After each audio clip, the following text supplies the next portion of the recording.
The silence of the void between realities was not empty. It was a taut membrane, humming with latent energy, and it was tearing. Ben Tennyson fell through the fracture. Not with a scream, but with a sickening, soundless wrench. One moment, he was anchoring a reality wave, chromostone's crystalline form dissipating the cascade of multiversal energy with brilliant, prismatic light. The next, the omnitrix on his wrist, always a faithful, if stubborn companion, emitted a shriek of feedback that was not a sound but a feeling, a core deep wrongness.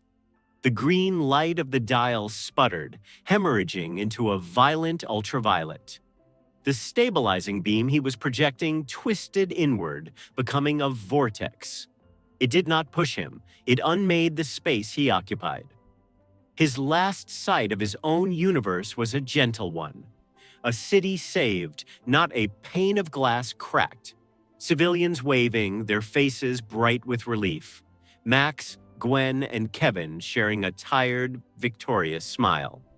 A fight that ended with containment, with the villain snarling promises of a return match from inside a null energy cell. A good day's work.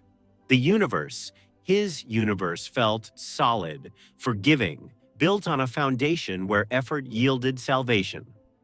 The transition was not an impact. It was an insertion. One reality's physics gently, ruthlessly excising him and stitching the wound shut behind him. He was not pulled.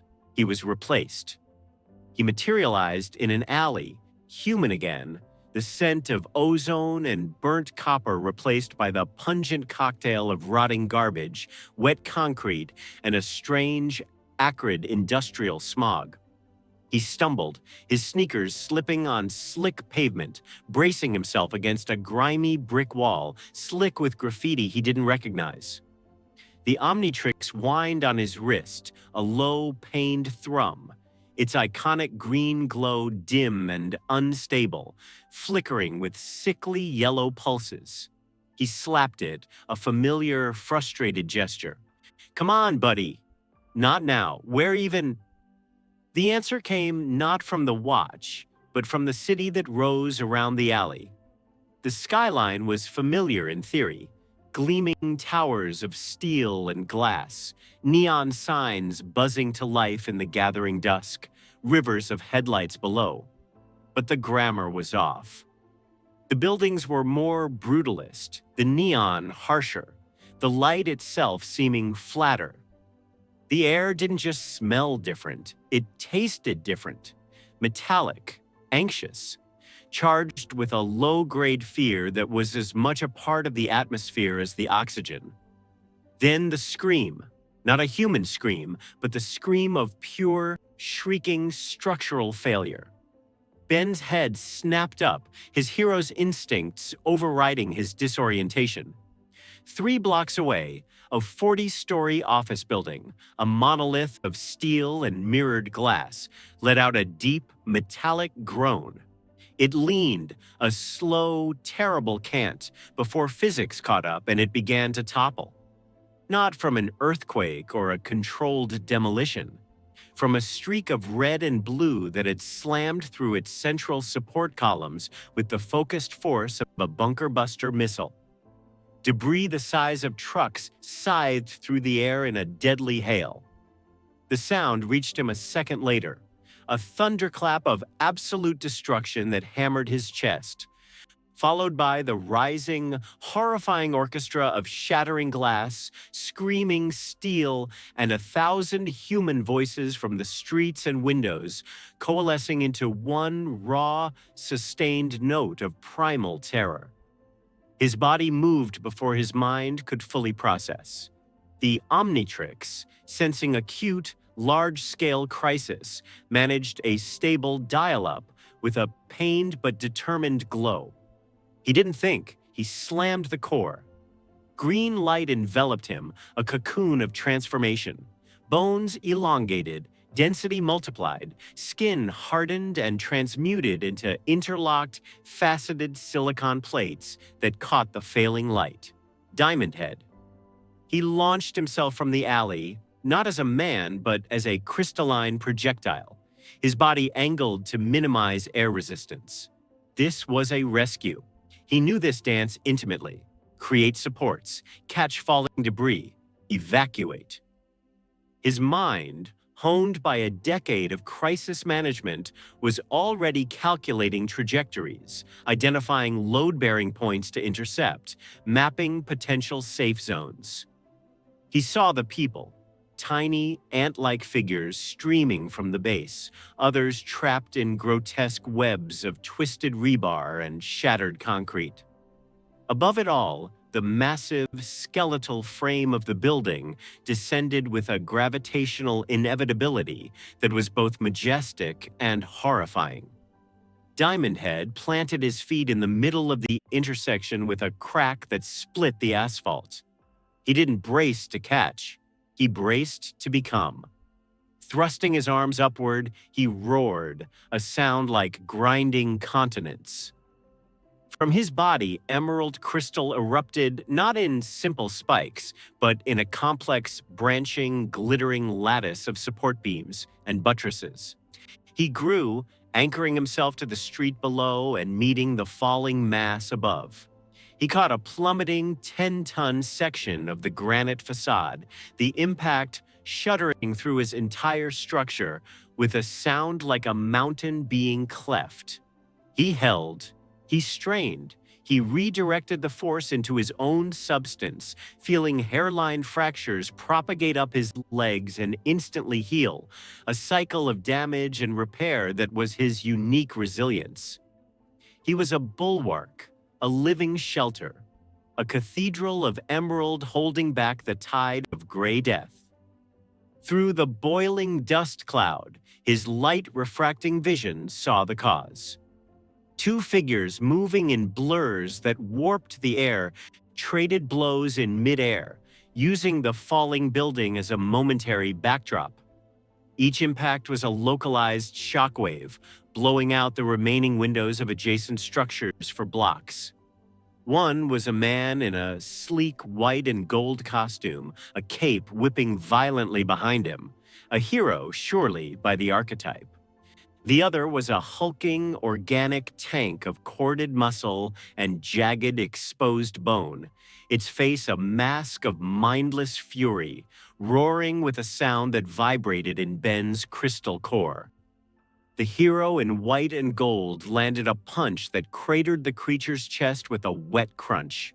The monster howled, staggered back through the air, and then, in a blur of nauseating motion, its arm elongated, tendons snapping and reforming, a bony, spear-like protrusion shooting out with horrific speed.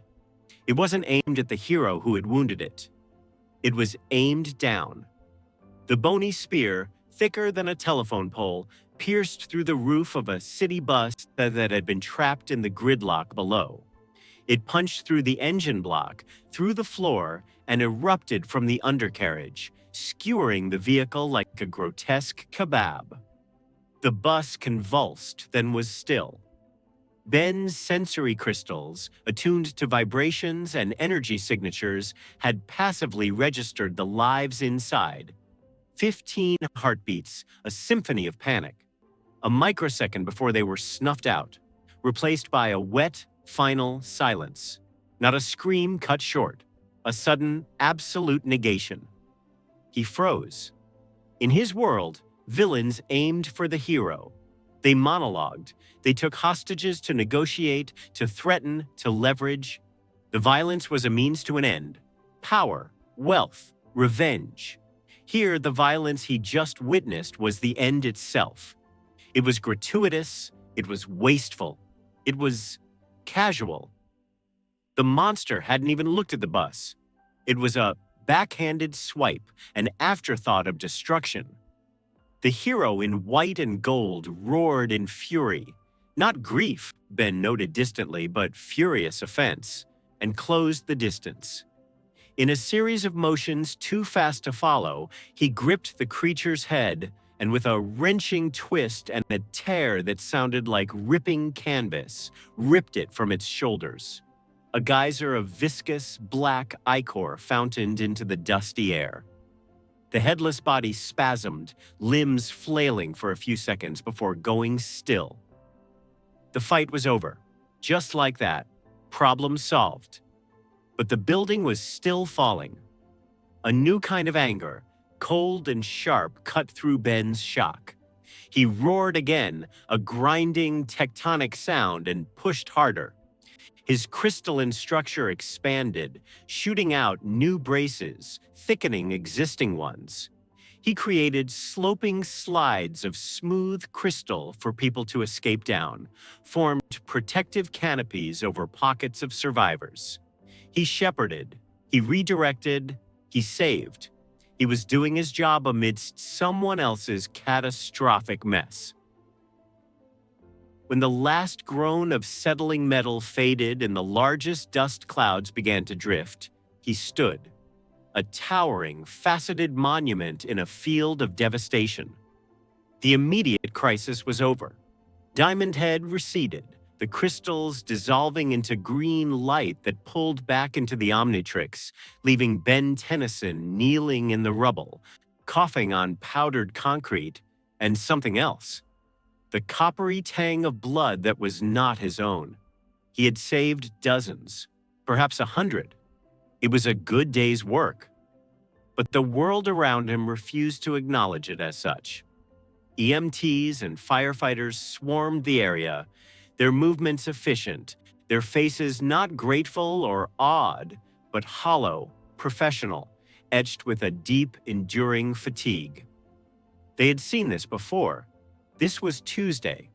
A news helicopter hovered like a vulture, its camera a cold, unblinking eye broadcasting the tragedy for consumption. No one approached to thank the strange crystal man. They worked around him.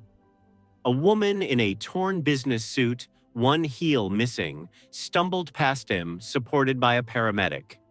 She wasn't looking at the mountain of rubble that had been her workplace. She wasn't looking at her rescuers. She was staring, blank-eyed, at a single, unscathed, high-heeled shoe lying impossibly upright in the gray dust of the street. A few feet away, a child's backpack, brightly colored with cartoon characters, was now uniformly covered in gray powder. Ben, still on his knees, followed her gaze. His eyes tracked from the backpack to a shape under a standard-issue orange rescue blanket. A small shape. One corner of the blanket had fallen back, revealing a small hand. He hadn't seen that one. He'd been wholly focused on holding up the north face, containing the largest collapse. He'd missed the south side secondary slump. The calculation he'd run in his head, maximize lives saved by securing the primary threat, had a variable he hadn't accounted for. A cold, heavy stone settled in his gut. He stood, his legs numb. The Omnitrix felt strangely cold and heavy on his wrist. The hero in the white and gold costume landed nearby with a soft thump. His costume was torn at the shoulder, but he wasn't breathing hard. He gave Ben a curt, assessing nod. Good assist. Sturdy. New in town? Guild protocols say you need to register with the local chapter for clearance before independent intervention. Liability issues. His voice was flat, bureaucratic, even as sirens wailed around them. Before Ben could even form a response, the hero's earpiece, a tiny, almost invisible device, crackled with urgent, staticky voice. His face, previously all business, tightened, his eyes going distant. Copy. On screen. He turned, not to Ben, but gesturing upward with his chin. Ben followed the gesture. On the massive digital billboard that had somehow survived the carnage, the local news feed, showing images of the very destruction they stood in, abruptly cut away. The screen fizzed, then resolved to a global alert graphic. A studio set. A familiar, famously charming late-night talk show host, smiling her perfect, practiced smile. And entering from stage left to a roar of canned applause, the world's greatest superhero, the leader of the Guardians of the Globe, War Woman, immortal, invincible, a symbol of unwavering protection. She waved, her smile warm but confident, and sat for an interview, likely about a recent victory or a charity initiative. The broadcast was crisp, clear, high definition. The host asked a question. War Woman began to speak, her voice calm, authoritative. Then the image jerked. A red and blue blur, moving with a speed that mocked the concept of television frames, exploded into the studio from off-camera, not through a wall, through the space where the wall was. The studio wall itself ceased to exist in a shower of pulverized concrete and splintered steel. The camera, mounted on a robotic rig, was knocked askew but remained horrifyingly operational, still transmitting. The feed became a jumbled, nausea-inducing series of fragments. A flash of a white cape, a close-up of War Woman's shocked face, her smile gone. The crunch of bone, not a dramatic movie crack, but a thick, wet pop. A spray of crimson that painted the camera lens, blurring the world into red. The host's smile, frozen in a rictus of professional calm, was literally wiped from her face as a chunk of debris the size of a textbook took her head off in a single, clean, vanishing act. The body remained seated for a second before slumping. The audio was the worst part. It was stark, unmuffled by music or commentary. The wet, meaty impacts of fists on invulnerable flesh that was proving not invulnerable enough. The short, surprised grunts from War Woman that ended in wet gurgles. The sound of her mace clattering to the floor, followed by the sound of something heavy and soft following it. Not the sounds of a battle between titans, the sounds of a slaughterhouse, efficient, brutal, and final. Ben stood amidst the ruins he had tried to contain. The screams of the city around him, now a distant, meaningless buzz. He watched, unblinking, as a hero, a global symbol, a protector for decades, was methodically, personally beaten to death on live television. There was no grand struggle, no last-minute reversal. It was a foregone conclusion delivered in 20 seconds of prime time. In his world, heroes got back up. They might be battered, they might need time to heal, but they always got back up. The narrative demanded it. The universe allowed it. Here, on the giant screen splashed across the broken cityscape, the immortal guardian known as War Woman did not. She stayed down. The red and blue blur, now a recognizable, terrifyingly familiar figure with a cape, his back to the camera, stood over the ruin of her for a moment. Then he turned, looked directly into the blood-spattered lens, and offered a smile that held no warmth, only a quiet, terrifying satisfaction. The broadcast fizzed to black. In the new, ringing silence that filled his soul, a silence louder than any explosion, Ben Tennyson understood one thing with perfect, terrible, icy clarity.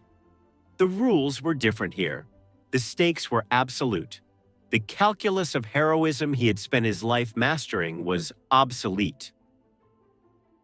He was not home anymore. The conference room of the Global Defense Agency was a tomb of white light and polished steel, so sterile it felt like the air itself had been disinfected. The only human smells were the antiseptic wipe residue on the table and the stale, burnt coffee in a carafe no one had touched.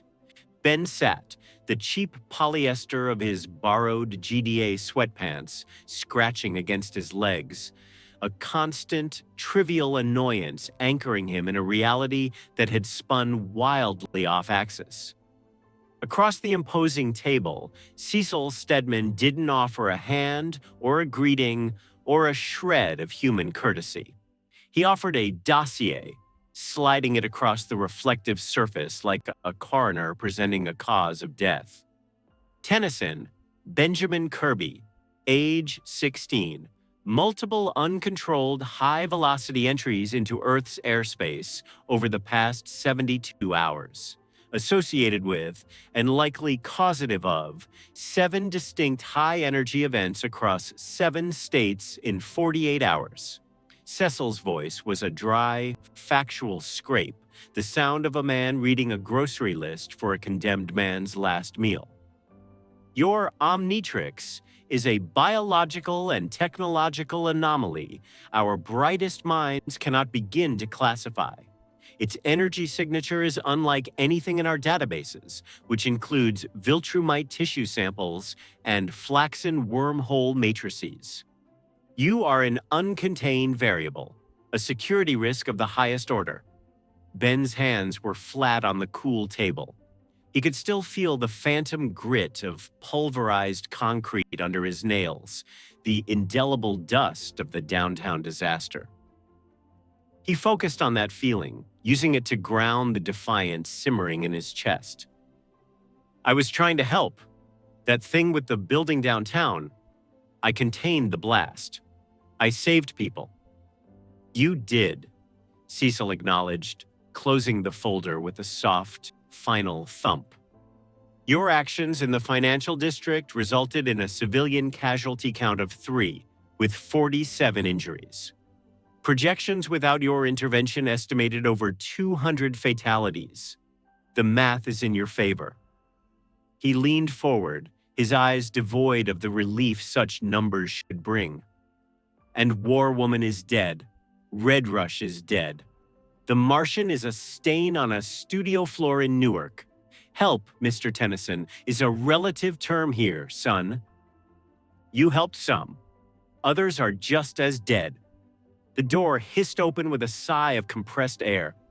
The survivors filed in, not as a united front, not as a team, but as broken pieces of a shattered whole, hastily glued back together. First was the new Darkwing, a young man, barely older than Ben, swimming in a cape and cowl designed for a legend, his eyes darting like a sparrow's behind the mask, seeing threats in every shadow. Then Rex Splode, projecting a bombastic, cocksure swagger that couldn't fully conceal the fine tremor in his hands as he spun a grenade pin around his finger. Duplicate entered, 3 of her, each body moving with the same synchronized, weary precision, all sharing the same exhausted, 1,000-yard stare that spoke of witnessing a horror too vast for a single mind to hold. Finally, Robot, his crimson mechanical frame immaculate and silent, gliding to a position at the head of the table. His single red camera lens whirred faintly, focusing on Ben with an unnerving, emotionless precision. They were the new guardians of the globe. They smelled of fear, solder, and the fresh paint of a headquarters still trying to cover the scent of blood. He stays, Robot stated. His voice a flat, synthetic monotone that brooked no immediate argument. My statistical analysis of the alleyway incident and the downtown Mahler event shows a 74% higher survival rate for both civilians and responding GDA. Personnel in the zones where he directly intervened. His capacity for rapid morphological shift presents a tactical versatility that is unique. He is an asset. He's a kid, Rex muttered, not looking up from his grenade pin, his voice uncharacteristically subdued. The words sparked something hot and defensive in Ben's gut. I've been doing this since I was 10, he said, the statement coming out harder, sharper than he intended. It wasn't a boast, it was a shield. I've fought world enders, alien warlords, time travelers. I know how to handle myself. Do you? The question came from the doorway, soft but cutting through the room's tension like a laser. Mark Grayson, Invincible, hovered there just an inch off the ground, as if even gravity was too much to fully bear. He looked younger than Ben had expected from the news reports, his face still holding a softness around the edges, but his eyes were decades older.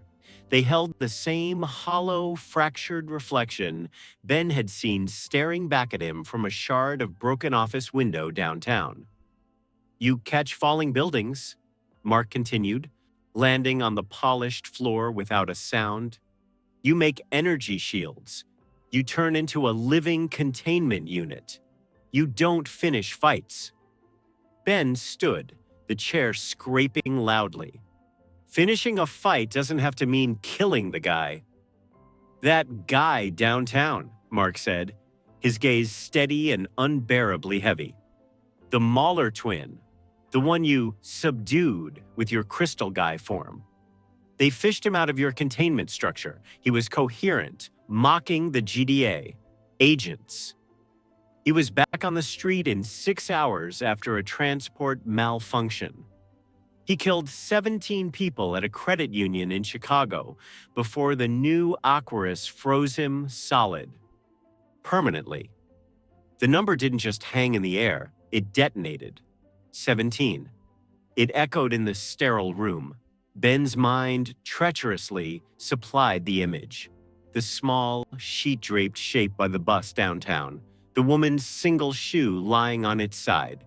His jaw tightened until his teeth ached. So the solution is just murder everyone who causes trouble? Build a bigger graveyard? The solution, Robot interjected, his lens shifting from Ben to Mark and back, is the permanent neutralization of active, recurring existential threats. This is not a game of cosmic tag, Benjamin. This is triage for a terminally ill world. We assess the patient and we remove the cancers, efficiently, completely. Ben was placed on probation, on the team, but not of it. He fought alongside them, a strange, vibrant cog in their grim new machine. His next test was a cyborg platoon, military hardware grafted onto psychotic mercenaries, seizing a decommissioned nuclear plant with the aim of weaponizing the core. Chaos was a language Ben understood. He became Heat Blast, but not as a weapon of annihilation. He was a sculptor of chaos. He melted assault rifles into metallic slurry, welded reinforced blast doors shut from the outside, created swirling walls of fire that corralled panicking hostiles away from sensitive equipment. He was a storm of non-lethal incapacitation. He was containment incarnate.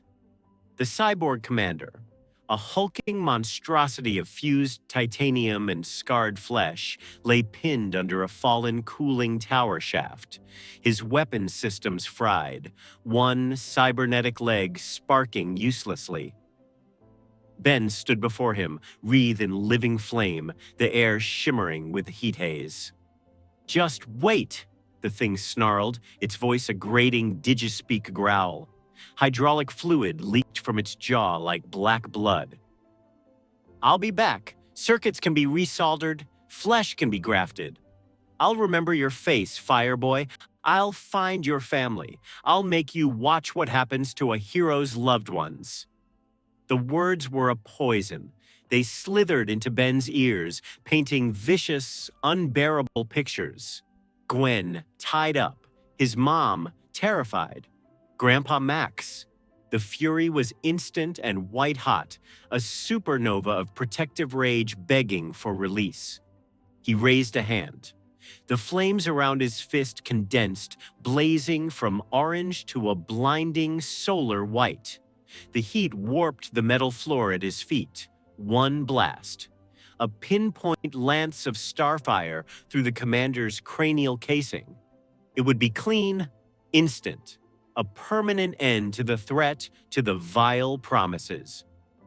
In that incandescent moment, he saw Grandpa Max's face, not as it was now, but as he remembered it from childhood road trips, calm and certain behind the wheel of the rust bucket.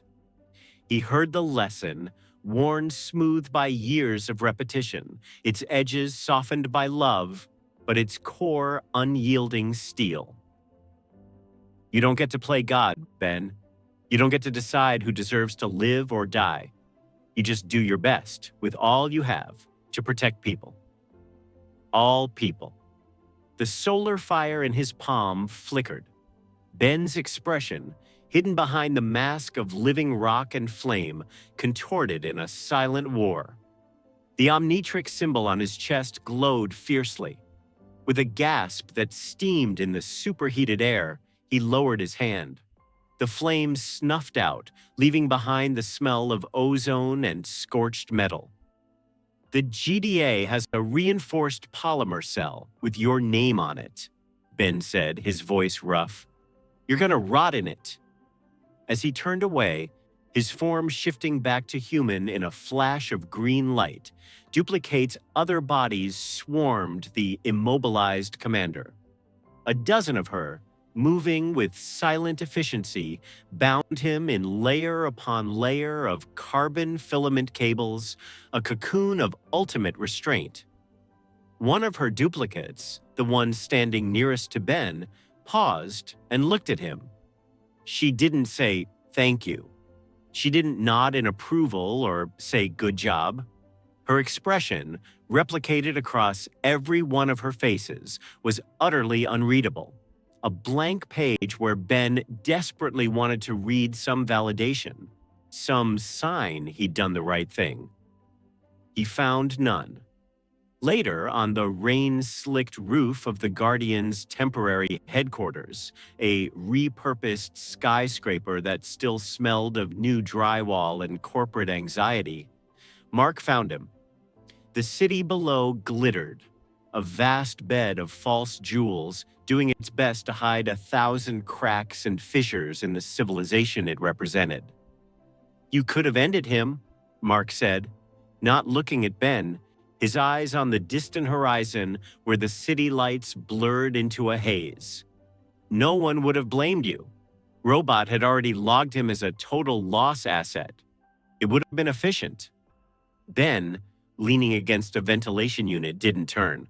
I know. Why didn't you? Mark's question was genuine, stripped of the judgment Ben had expected. It was pure, painful curiosity. Ben looked down at the Omnitrix, dormant on his wrist, its surface reflecting the city's neon glow. Because once you start, where do you stop? The Mauler deserved it. That cyborg creep definitely deserved it. Who decides what deserves it means next week? Me? Robot? You? He finally glanced at Mark. I've seen what happens when someone with power decides they're the judge. It never ends with just the bad guys. Mark was silent for a long time, the only sound the distant, muted sirens that were the city's perpetual lullaby. My dad, he began, then hesitated as if weighing the words. My dad says that restraint is a luxury that only the truly strong can afford to give themselves. That real strength isn't about holding back. It's about knowing with absolute certainty when to stop holding back. Your dad is Omni-Man, Ben said, the name feeling heavy on his tongue. The greatest hero in the world. Mark's shoulders lifted in a barely perceptible shrug, a gesture that seemed to carry the weight of a planet. Yeah, he whispered, the word almost lost to the wind. He is. It was then Ben felt it, a pressure, a weight of observation so intense it felt physical. It was the primal sensation of being watched not by a person, but by a predator assessing prey. His eyes were drawn across the vast canyon of steel and glass to a distant, public observation deck on a rival skyscraper, Silhouetted against the moonlit scud of clouds was a figure, impossibly broad shoulders, a cape that hung perfectly still, untouched by the wind whipping at this height. He was just standing there. He wasn't watching as a fellow hero observes a new recruit. He was watching as a curator in a museum of natural history observes a strange, fragile, and potentially disruptive new specimen. The gaze was analytical, dissecting, utterly devoid of camaraderie or concern. For a heart-stopping 5 seconds, Omni-Man stood, a monument to absolute power carved from shadow and moonlight. Then, in a blur of motion so fast it seemed to fracture the air, he was gone. Vanished into the deep velvet of the night, leaving behind only a chilling impression of his scrutiny. On Ben's wrist, the Omnitrix emitted a low, almost sub-audible hum. A pulse of green light traveled across its surface, not an activation but a notification. A data point logged. It had scanned the cyborg's biomechanical fusion. It had logged the Mauler's brute force genetic structure from the downtown battle. It had, Ben realized with a cold trickle of dread, likely analyzed the residual biomatter, the blood from the studio floor in Newark, sampled from the soles of his shoes. It was learning the parameters of this new, brutal world. And as Ben stared at the empty spot where the silhouette had been, a terrible symmetry dawned on him. Somewhere in the dark, analyzing his own data, learning the measure of this strange new boy with the universe on his wrist. So was Nolan Grayson. Segment 3. The Viltrumite Question. The summons arrived not as a command, but draped in the thin veneer of protocol. A GDA VTOL, matte black and utterly silent, collected Ben from a neutral staging ground. Cecil's voice had been a study in controlled omission over the secure comms. Omni-Man has requested a joint threat assessment. Satellite scans indicate a potential Viltrumite energy signature, a relic of some kind, in a remote sector of the Andes. Your profile suggests you might provide unique contextual analysis. You are to observe and assist. Do not, under any circumstances, engage independently. Ben knew the taste of a lie. It was metallic, like the air inside the transport. He stared at his reflection in the darkened viewport, the Omnitrix a silent green eye on his wrist. It felt warm, almost wary. The plateau, when they reached it, was a desolate expanse of shattered granite and timeless wind, scoured clean by altitudes that choked all but the hardiest lichen. It was a place of endings, not discoveries. In its center, a figure stood in perfect stillness, a monument of white and blue against the gray stone. Nolan Grayson wasn't scanning for relics. He was contemplating the horizon, his back to the descending aircraft, as if measuring the distance the sun had yet to fall. The VTOL lifted off with a gust that kicked up a ghost of dust, then became a silent speck, abandoning him to the immense, whistling silence. "Benjamin," Nolan's voice carried without effort, calm and deep as a tectonic shift. He did not turn. "Cecil Stedman informs me you are a visitor, that the device on your wrist is not of this earth, that it contains a catalog. It's called the Omnitrix," Ben said, planting his feet firmly on the rock. His own voice sounded small against the vastness, but it didn't waver. The watch hummed, a low-frequency pulse against his skin, its core light blinking in a slow, ready rhythm. "A compendium of biological might," Nolan mused, finally pivoting. His public smile was in place, the one from the magazines and newsreels, all strong jaw and crinkled, trustworthy eyes. But the eyes themselves were flat, like stones at the bottom of a deep well. "I've studied the available footage. Your versatility is notable. Adaptation is a potent survival trait, but it is by nature a response. Conquest. Conquest is an act of pure will, a forward motion that creates the environment to which others must then adapt. I'm not here to conquer anything, Ben stated, his thumb finding the familiar groove of the Omnitrix dial. Aren't you? Nolan took a single, deliberate step. The granite beneath his boot compacted with a sound like grinding teeth.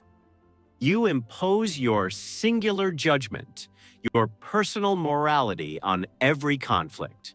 You decide which villain is redeemable, which threat is permissible, which line must not be crossed. You arbitrate life, death, and second chances. That is a soft, diluted form of dominion, one that believes its own press releases. Ben's gaze hardened. What's the real reason I'm here, Omni-Man? To quantify a variable, Nolan said, the pleasant mask dissolving into utter neutrality. The Mahler twin you spared in Philadelphia?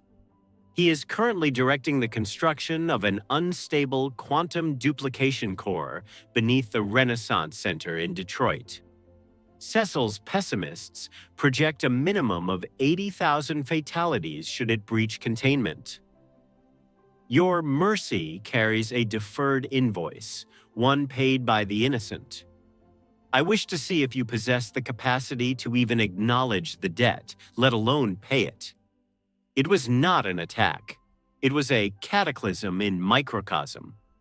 One moment, Nolan was 20 feet away, a statue. The next, the atmosphere between them shattered.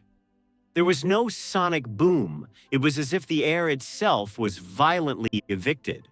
Nolan's fist wasn't aimed at Ben. It was a piston driving into the cliff face directly behind where Ben stood. The shockwave was not a wave, but a solid, concussive slab of force. It hit Ben like a runaway continent, hurling him backward, every molecule of air bludgeoned from his lungs. Instinct, older than thought, screamed a single command. Slam. Forearms. He landed in a skidding crouch, all four massive hands clawing deep, smoking furrows into the bedrock. He looked up, dust stinging his four eyes, just in time to see a shadow blot out the sky. Nolan descended, not with a flying kick, but with a deliberate piston drop stomp. Ben crossed his four forearms above his head in a titanic X-block. The impact wasn't a sound, it was a fundamental shock to the plateau. Stone liquefied and sprayed. Ben was driven into the earth up to his waist, a star crack of fractures radiating outwards. Agony, white-hot and precise, screamed through his bones. With a volcanic roar, he pushed, heaving with every ounce of Tetraman's strength, throwing the Viltrumite off balance for a fraction of a second. He surged upward, a cyclone of fists, not haymakers, but rapid, jarring blows aimed at joints, diaphragm, temples, a barrage designed to stagger, to rattle, to create an opening. Nolan took them. The impacts echoed across the mountains like a series of distant, titanic drumbeats. He didn't parry, he didn't weave. He absorbed them, his head snapping back marginally with two of the sharper blows. Then, with a motion too swift to track, he caught the fourth incoming fist in his own hand. Physical puissance, Nolan noted, his voice calm over the din. His fingers closed. The bones in Ben's alien knuckles groaned, bending towards their failure point. A foundational asset, but unrefined. Power without precision is just noise. Ben shifted. Slam. Big chill. His form dissolved into intangible necrophytic ice. Nolan's crushing grip passed through freezing mist. Ben solidified instantly, his mantled wings flaring. He inhaled, the temperature of the universe at its birth filling his chest, and exhaled a torrent of absolute zero. The very moisture in the air, The heat radiating from Nolan's body crystallized instantly. A jagged, beautiful coffin of perfect ice encapsulated the Viltrumite, reflecting the dying sun in a kaleidoscope of cold fire. It held for a heartbeat, a single suspended moment of silence. Then a spider web of fractures erupted across its surface. Not from a punch, but from a mere flex. The glacial tomb detonated outward in a cloud of diamond dust. Nolan stood within, a faint plume of steam rising from his uniform as his body's immense heat reasserted itself. He brushed a fleck of frost from his shoulder. Phase shifting, cryogenic field generation, a more sophisticated paradigm. He moved. This time, there was no theatrical explosion of air, just a vanish and reappear that defied perception. A fist, not a blur, but an absence of space-time, connected with Big Chill's thorax. The universe whited out in a flash of sublime, silent pain. The intangible form was somehow forcibly destabilized. Gasping, Ben rematerialized as Jetray, streaking into the thin, violet atmosphere at hypersonic velocities. In milliseconds, he was miles high, the plateau a gray coin below. He banked, turned, and unleashed a volley of neuroshock blasts, vivid pink concussive pulses, calibrated to disrupt nervous systems, to induce incapacitating paralysis without lasting harm. Nolan flew through the storm. The blasts erupted against his chest and face in spectacular starbursts of energy, not even darkening the fabric of his costume. He didn't deviate, didn't shield his eyes. He was a bullet through a fireworks display. He simply intersected Ben's trajectory, one hand snapping out to grip Jetray's head crest. There was no wrenching throw, just a contemptuously casual change of vector. Ben's world became a violent plummet. He struck the plateau not with an impact, but with an act of geology. A new crater, 50 feet in diameter, was carved into the mountain's face. Dust plumed upward in a slow mountainous mushroom. Inside the pit, Ben coughed, a splatter of green, viscous fluid, Goop's gelatinous anatomy, hitting the hot rock. He pulled his mass together, reforming on his hands and knees, human again. The Omnitrix on his wrist was flaring, its icon a frantic, scrolling blur of silhouettes. Feedback from the systemic trauma, cycling through options faster than his concussed mind could process. Nolan descended, alighting on the crater's rim as lightly as a feather. He wasn't breathing heavily. There was no sweat, no dirt, no sign of exertion. He looked down, his expression one of profound, almost academic disappointment. "You perceive the dichotomy?" Nolan's voice was soft now, a teacher addressing a slow pupil. "You possess a library of solutions for 100 hypothetical problems. You are clever. You are tenacious, a remarkable specimen of reactive ingenuity. But you lack a core thesis. You have no answer for the fundamental question."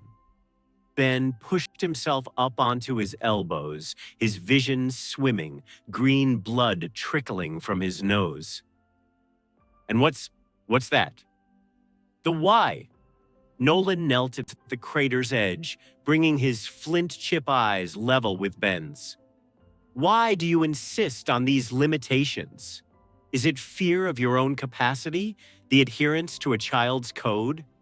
You could have become a being of annihilating plasma, attempted to superheat my blood. You could have assumed a form of degenerate matter, tried to crush me under gravitational tides. You chose instead disengage, evasion, survival. You are a museum of cosmic potential, Benjamin, each exhibit locked behind a velvet rope and a sign that reads, "For emergency use only." You do not fight to conclude. You fight to perpetuate the fight. That is not heroism. It is sentimentality. It is the worship of process over outcome. He reached down, not with a strike, but with a deliberate, almost gentle tap of his index finger against the face of the Omnitrix. Clink. The sound, small and final, echoed in the sudden, windless silence of the crater. "You are unfinished," Nolan pronounced, the word as heavy and terminal as a slab sealing a crypt. A tool of exquisite design that refuses the hand of its user. In a gentler, fictional world, such hesitation might be noble. In this reality, where consequences are written in blood and fire, it is a pathology. And that sickness will not just kill you, it will drown everyone who stands near you in the collateral damage of your good intentions. He stood, turning his back fully, dismissing Ben from his sphere of concern as he would a solved equation. At that moment, the communicator on Ben's wrist, its screen webbed with cracks, fizzled and spat to life. Not Cecil's voice, but robots. The usual synthetic modulation was stripped away, leaving a raw, digitized core that vibrated with something Ben had never heard in it before. Sheer, unprocessed urgency, edging into panic. "Ben, all Guardians, emergency rendezvous, headquarters, immediate. The system..."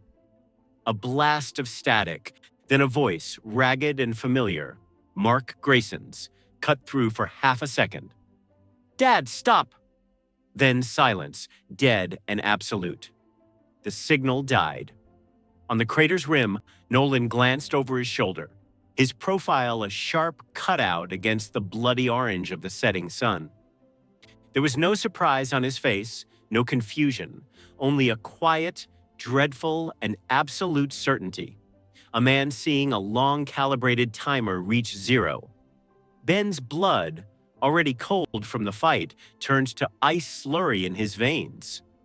He knew. He knew exactly what the emergency was.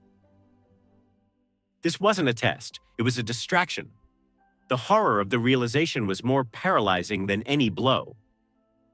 The Guardians, Mark, Robot. They weren't facing some new threat. They were facing him, and Ben was stranded on a mountain at the edge of the world. The Guardians' headquarters was a silent, orbiting tomb. Ben arrived via GDA teleporter, the world twisting and righting itself to the familiar, sterile white corridor. The silence was wrong. No ambient hum of life support, no distant, friendly bickering from the training room, no sarcastic system alerts from robots' terminals. Just the deafening vacuum of absence and the thrum of his own heart, a frantic, traitorous drum against his ribs. "Hello?" His voice echoed, a hollow sound swallowed by the curved polycarbonate walls. "Robot, Kate, report." No answer, only a soft, rhythmic, wrong sound. A drip. He followed it, boots squeaking on the too-clean floor. It led to the main briefing room, the heart of their operations. The door was slightly ajar. A sliver of harsh, artificial light cut across the floor, a guillotine blade of illumination. He pushed it open. The first thing he saw was shrinking Ray, or what was left of her. She was not small, not in her final moment. She was at her full size, her body twisted at an impossible, bone-shattering angle against the panoramic viewport, as if she had been thrown like a rag doll into the unyielding trans steel. Her neck was clearly broken, head lolling against the stars. Her eyes were open, wide, staring at the infinite cold tapestry she could no longer reach. A single frozen tear traced a path through the dust on her cheek. Ben's mind rejected it. Simulation, training exercise, a cruel joke. Robot testing a new threat assessment protocol. Not real. Can't be real. Then he took another step, and the smell hit him. Copper, ozone, and something sweetly organic. Death. Duplicate. A dozen of her, 100, a carpet of identical, beautiful faces and forms, broken and still, spreading out from a central point in the room like a grisly, fleshy sunburst.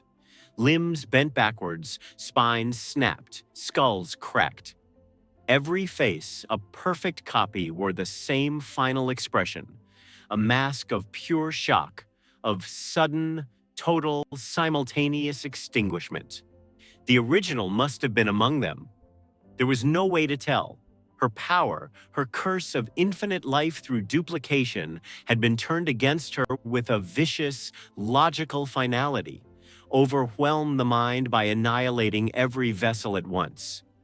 The drip was coming from the ceiling. Ben's eyes, glazed with denial, tracked upwards. A single, fat, perfect drop of blood gathered, swelled, and fell. Splat.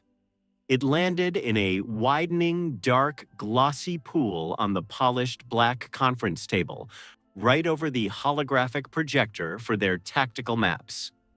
The map of Earth was now stained. Ben looked up above the pool. Black Samson was embedded in the reinforced ceiling steel, crucified by the sheer vertical force of the impact that had killed him. His armor, designed to absorb and redirect kinetic energy, was crumpled like foil. His chest was a crater, a sunken monument to a blow that had not just broken bones but obliterated them. His head hung down, eyes vacant, looking at nothing.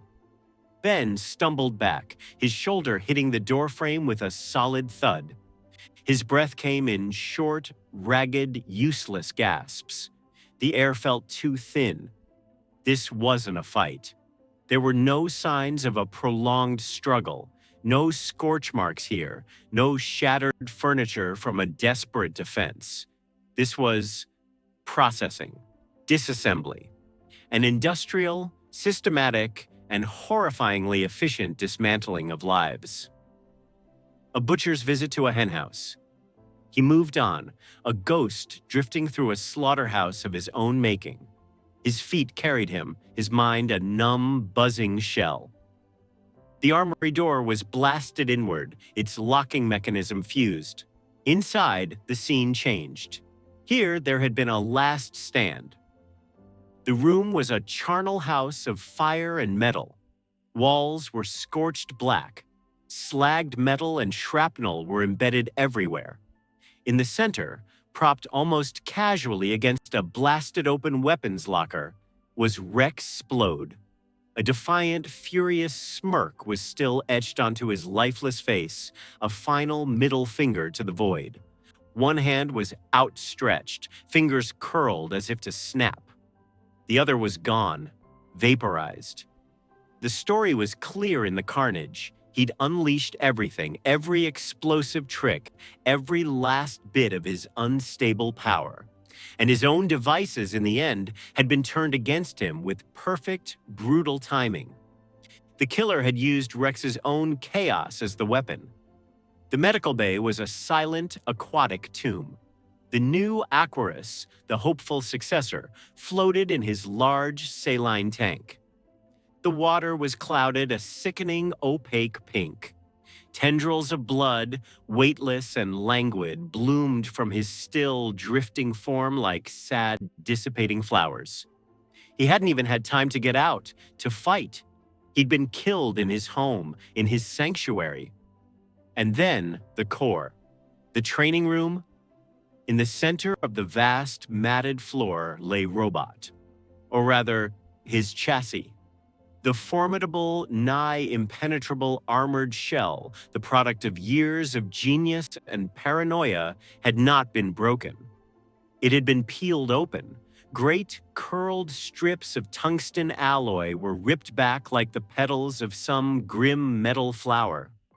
Inside, the delicate, custom-built life support pod, the glass coffin that housed the fragile, organic brain of the man named Rudy Connors, was not just shattered. It was crushed to a granular pulp of silica, conductive wire, and pale, wet organic matter. It resembled a stepped-on insect. The single red camera lens on the chassis was dark forever. Ben fell to his knees. The impact jarred up his spine. A hot, acidic wave of nausea crested, and the metallic taste of bile filled his mouth. He retched, but nothing came. He had talked to them hours ago. He'd argued with Rex about tactical overreach, helped a cluster of Kate's duplicates recalibrate the long-range sensor array, received a terse, logical efficiency report from Robot. They were flawed, scared, arrogant, trying to fill legend-sized shoes in a universe that had eaten its legends. But they were his team, his responsibility, the weight he had chosen to carry. He had failed them. The thought was not emotional, not yet. It was a simple, cold statement of fact, a line of code executed in the frozen core of his soul. Mission, protect. Outcome, total failure. A sound, a wet, bubbling, futile cough. Ben's head snapped up. Across the training room, in the deep shadow cast by a toppled grav simulator, a figure stirred, a pale green shape, struggling to hold cohesion. The Martian, Mar, the new one, not John, but earnest and trying. No, hold on. Ben scrambled over, slipping in something he refused to identify. Just hold on. He slammed the Omnitrix symbol. The transformation felt agonizingly slow. The familiar surge of energy, now a sickening, viscous crawl. Green light engulfed him, and he emerged as swamp fire, his body a nexus of chlorophyllc life. He knelt, extruding healing spores in a glowing cloud, his hands seeping soothing biochemical gel from his fingertips. He tried to knit, to mend, to use the powers of regenerative flora on a dying shapeshifter. Come on, stay with me. The Martian substance was cool and slick, like quicksand. It gripped one of Ben's vine-like arms, its strength fading, its form wavering between a humanoid figure and a mere puddle of sentient ooze. "It's so fast," it gurgled, the sound forming from within the mass rather than a mouth. Not a monster. Not rage, was clarity. "Who?" Ben begged, desperation cracking his voice. The spores did nothing. They fell through the Martian's dissipating form. The damage was not physical in any normal sense. It was ontological, of fundamental unraveling of its cohesive field. A Viltrumite's work delivered with pinpoint, murderous precision. Who did this? The Martian's eyes, two large, black, liquid pools, finally found Ben's. In them, Ben did not see pain or fear or even accusation. He saw a profound, heartbreaking pity. He said, "You would understand," Mar whispered, its consciousness fading into static. He said, "We were all weak, that you were unfinished too, like him, like us."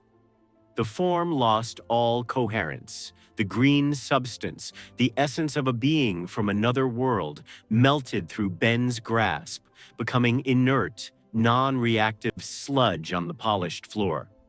A final sighing whisper echoed in Ben's mind, so fast. Ben knelt there, Swampfire's form dissolving back into his own human shell. He was left covered in alien chlorophyll and the blood of his comrades, the sense of swamp and slaughter a nauseating cocktail. He stared at his human hands. They were clean, untouched. He hadn't landed a single blow. He hadn't traded a single insult. He hadn't been here. His mercy for the Mahler twins, the debate, the containment protocol, the better way, had kept him planet-side, mediating a conflict that now seemed laughably trivial. His restraint, his ingrained Tennyson brand belief in second chances and non-lethal solutions had left him alive.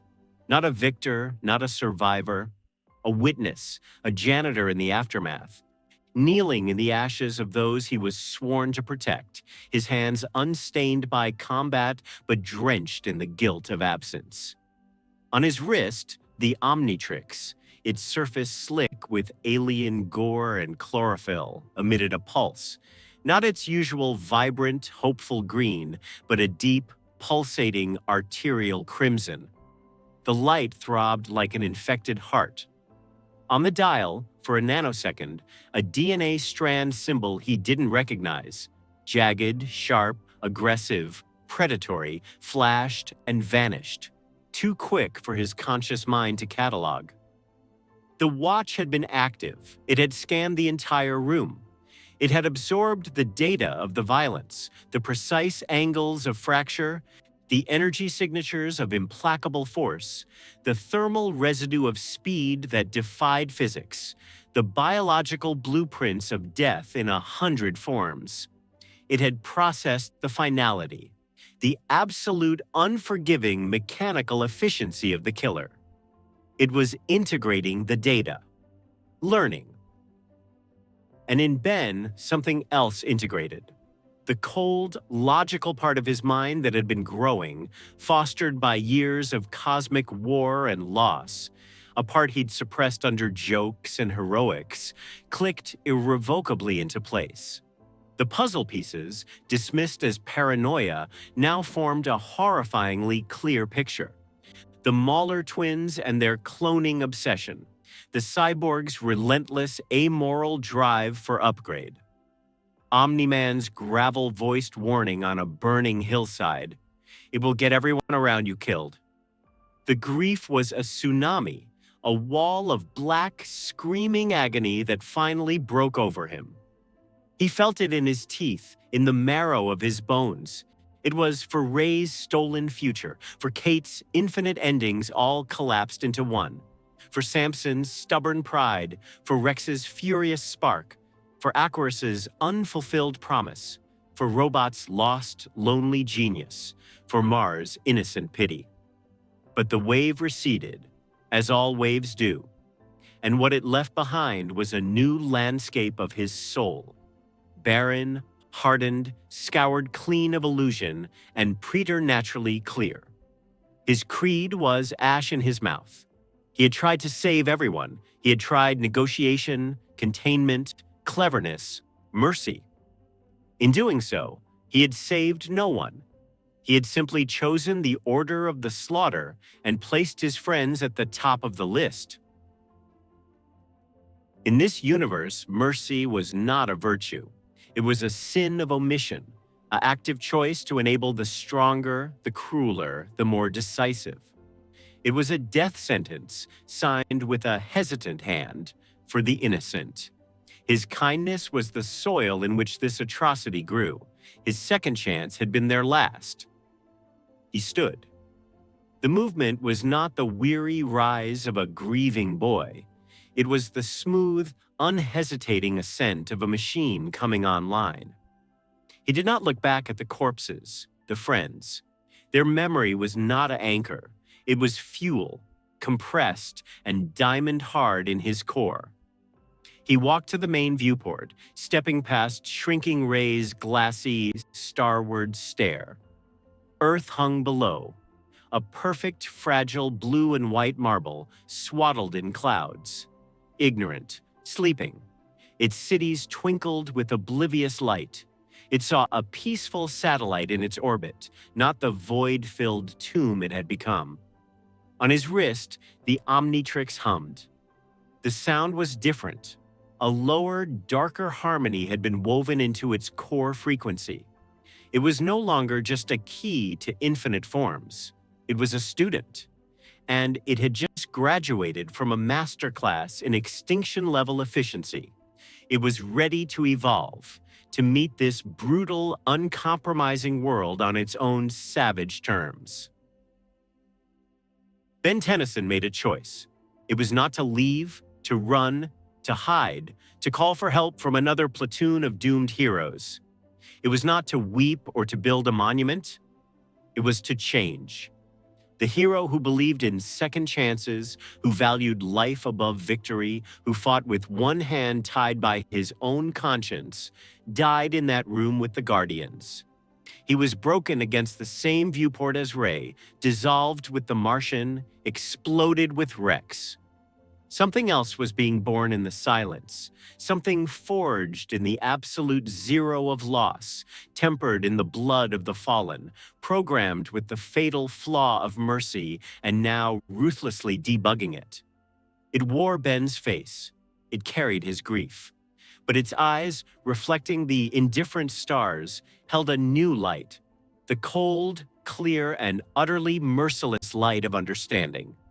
The Omnitrix flashed once more, a crimson eye in the dark. It was ready. He was ready. Finish no more. Segment 5. Evolution Through Pain. Part 1. The Nerve Center.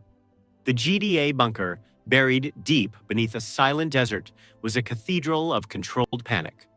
The air, perpetually recycled, carried the tang of ozone, stale coffee, and human sweat. Walls of reinforced quadranium hummed with suppressed energy, and the primary command center was bathed in the cold, clinical glow of holographic displays and diagnostic screens. Cecil Stedman stood at the epicenter, a monolith of grim authority before a massive holographic map of Earth.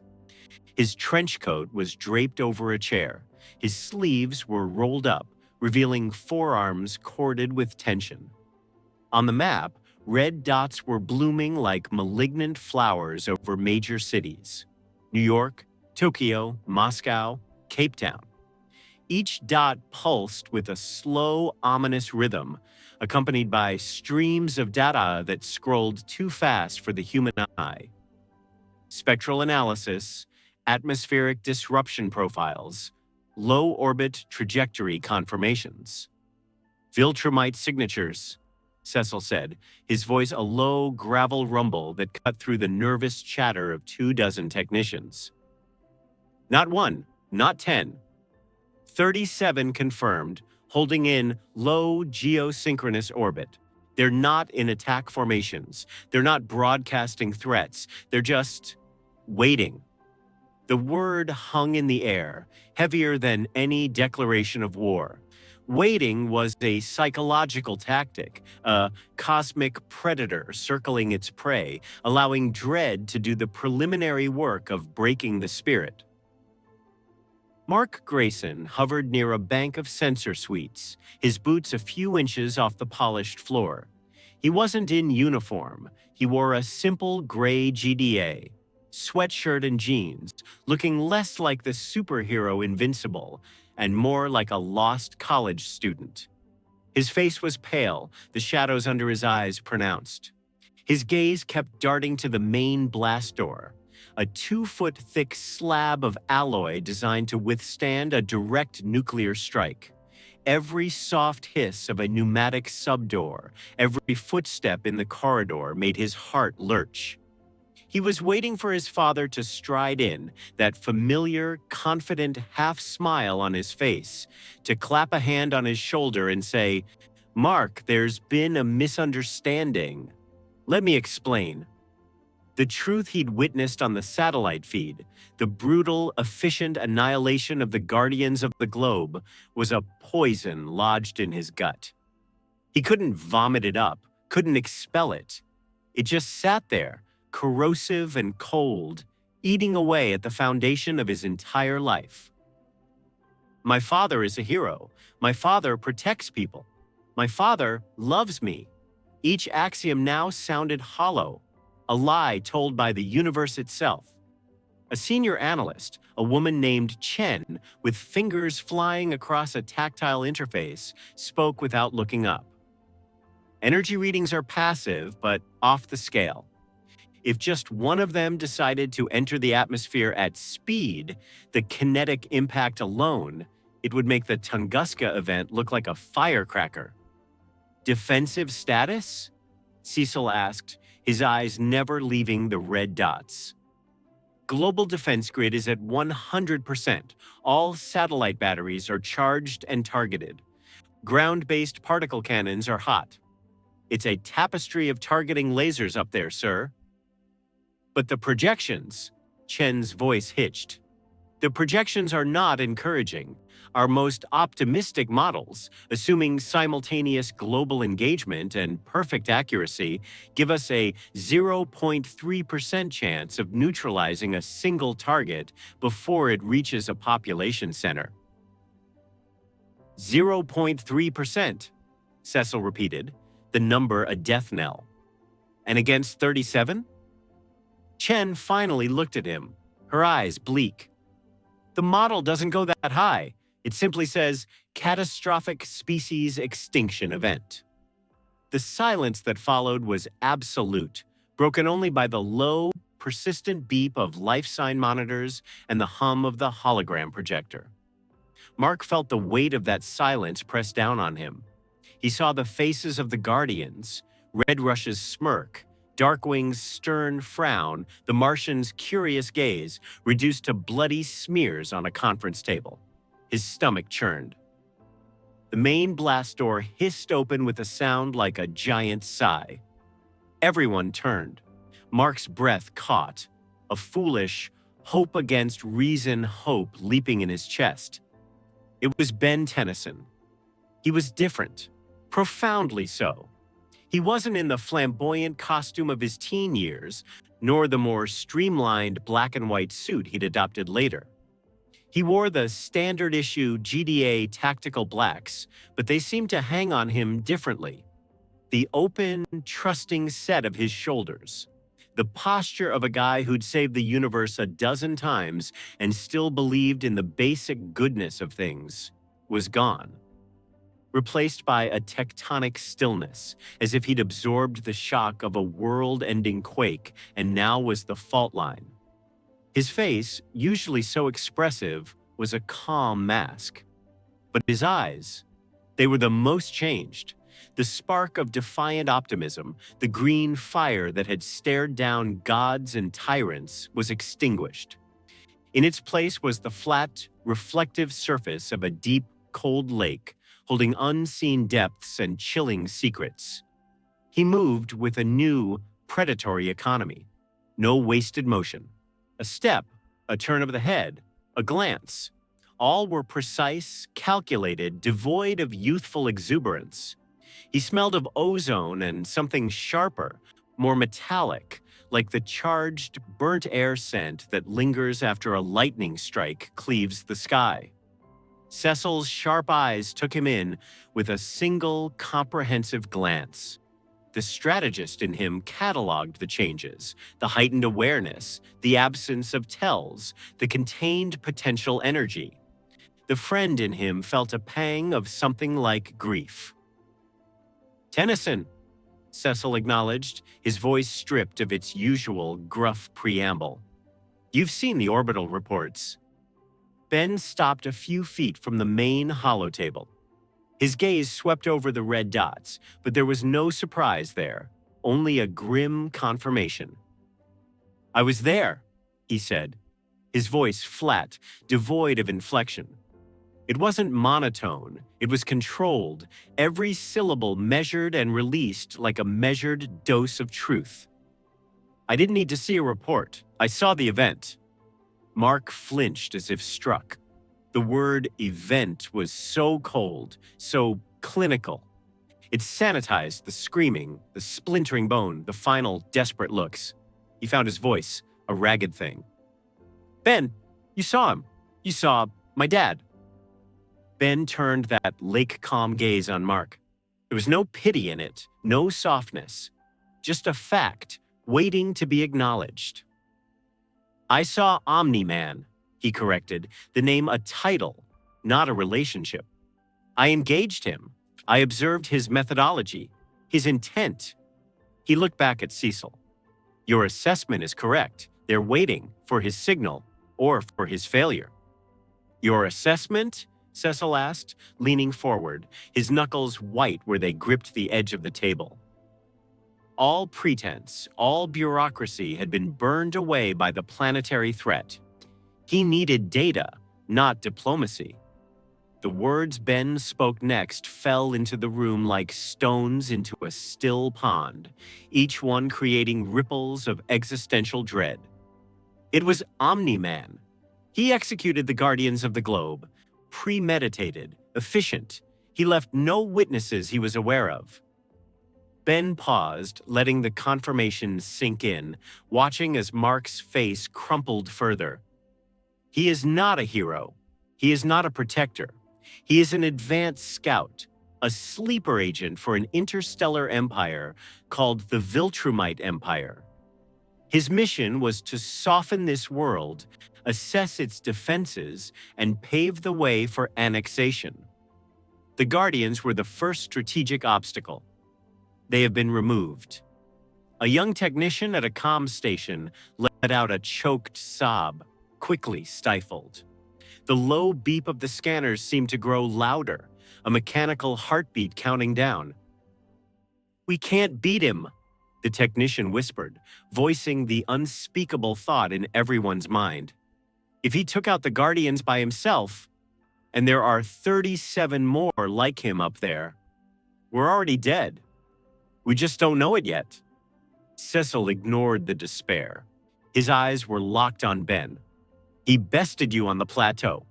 The telemetry showed he overpowered 4 of your heavy hitters in succession." Ben didn't nod, didn't look away. He did. Viltrumite physiology is remarkable. Density, strength, speed, regenerative capacity off the charts. A perfect blunt force instrument. My standard roster was insufficient. It was designed for variety, for adaptability to environmental and physiological puzzles, not for a direct, overwhelming power duel against a single hyper-specialized threat. "So we're back to square one," Cecil stated, a statement of fact, not a question. "No," Ben said, and for the first time a flicker of something, not emotion, but intensity passed through his eyes. He raised his left wrist. The Omnitrix sat there, the familiar dial prominent, but it was not glowing with its usual reassuring emerald energy. The core pulsed with a deep, volcanic amber light, like magma seen through a crust of cooling rock.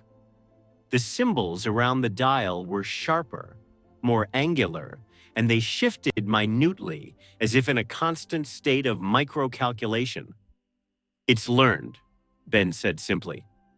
He didn't elaborate. He didn't need to. Cecil had already pored over the fractured, chaotic data from the spy satellite that had witnessed the final moments on the plateau. He'd seen the energy signatures of 4 arms, Humongousaur, Diamond Head, and Atomix flare, peak, and then be brutally suppressed. But he'd also seen the Omnitrix itself record something in those moments of failure, not just impact force, but cellular resonance, energy absorption rates, neural impulse patterns. It had been scanning Nolan even as Ben was being beaten down, learning, adapting. Cecil gave a slow, grim nod. "You have a countermeasure." "I have a response," Ben corrected. "The Omnitrix has synthesized one. It's not just a new transformation, it's a new paradigm." "What does it cost?" The question came from Mark, his voice hollow. He was looking at Ben's face, at the coldness there. He remembered the Ben from the news vids, the one who'd crack a joke while dangling a mutant from a clock tower. That Ben was gone. Ben met his gaze. "Everything has a cost, Mark. The question is whether you're willing to pay it. Your father wasn't willing to pay the cost of mercy. Now we have to pay the cost of stopping him." Part 2, the graveyard stage. The location for the confrontation was not chosen for spectacle, but for strategic necessity and horrific symbolism. Cecil proposed the Flaxen homeworld. A week prior, a Viltrumite cleansing battalion, 3 warriors, not even a full squad, had pacified the dimension-hopping, technologically advanced species in 6 hours. The reports, gathered from pan-dimensional monitors, were brief and terrifying. Kinetic bombardment of major population centers, followed by atmospheric incineration to eliminate biosignatures. The planet was now a silent, ashen tomb, a graveyard of a civilization. It was the perfect place. No civilians to endanger, no infrastructure to protect. Just dust, ruins, and the ghosts of a billion souls. A fitting stage for a battle that would decide the fate of another world. A GDA portal, shimmering with unstable orange energy, opened in the dead central plaza of the Flaxen capital. The architecture was eerily beautiful. Spires of glass and light-bending alloy that reached for a sky now perpetually stained with the soot of extinction. All was silent, save for the whisper of a dry, dead wind scouring through empty towers. Nolan Grayson, Omni-Man, waited for them. He stood in the center of the plaza, arms crossed over his chest, his iconic white and red cape unstirred by the wind. He looked like a statue of a god placed amidst the ruins of a faith he had destroyed.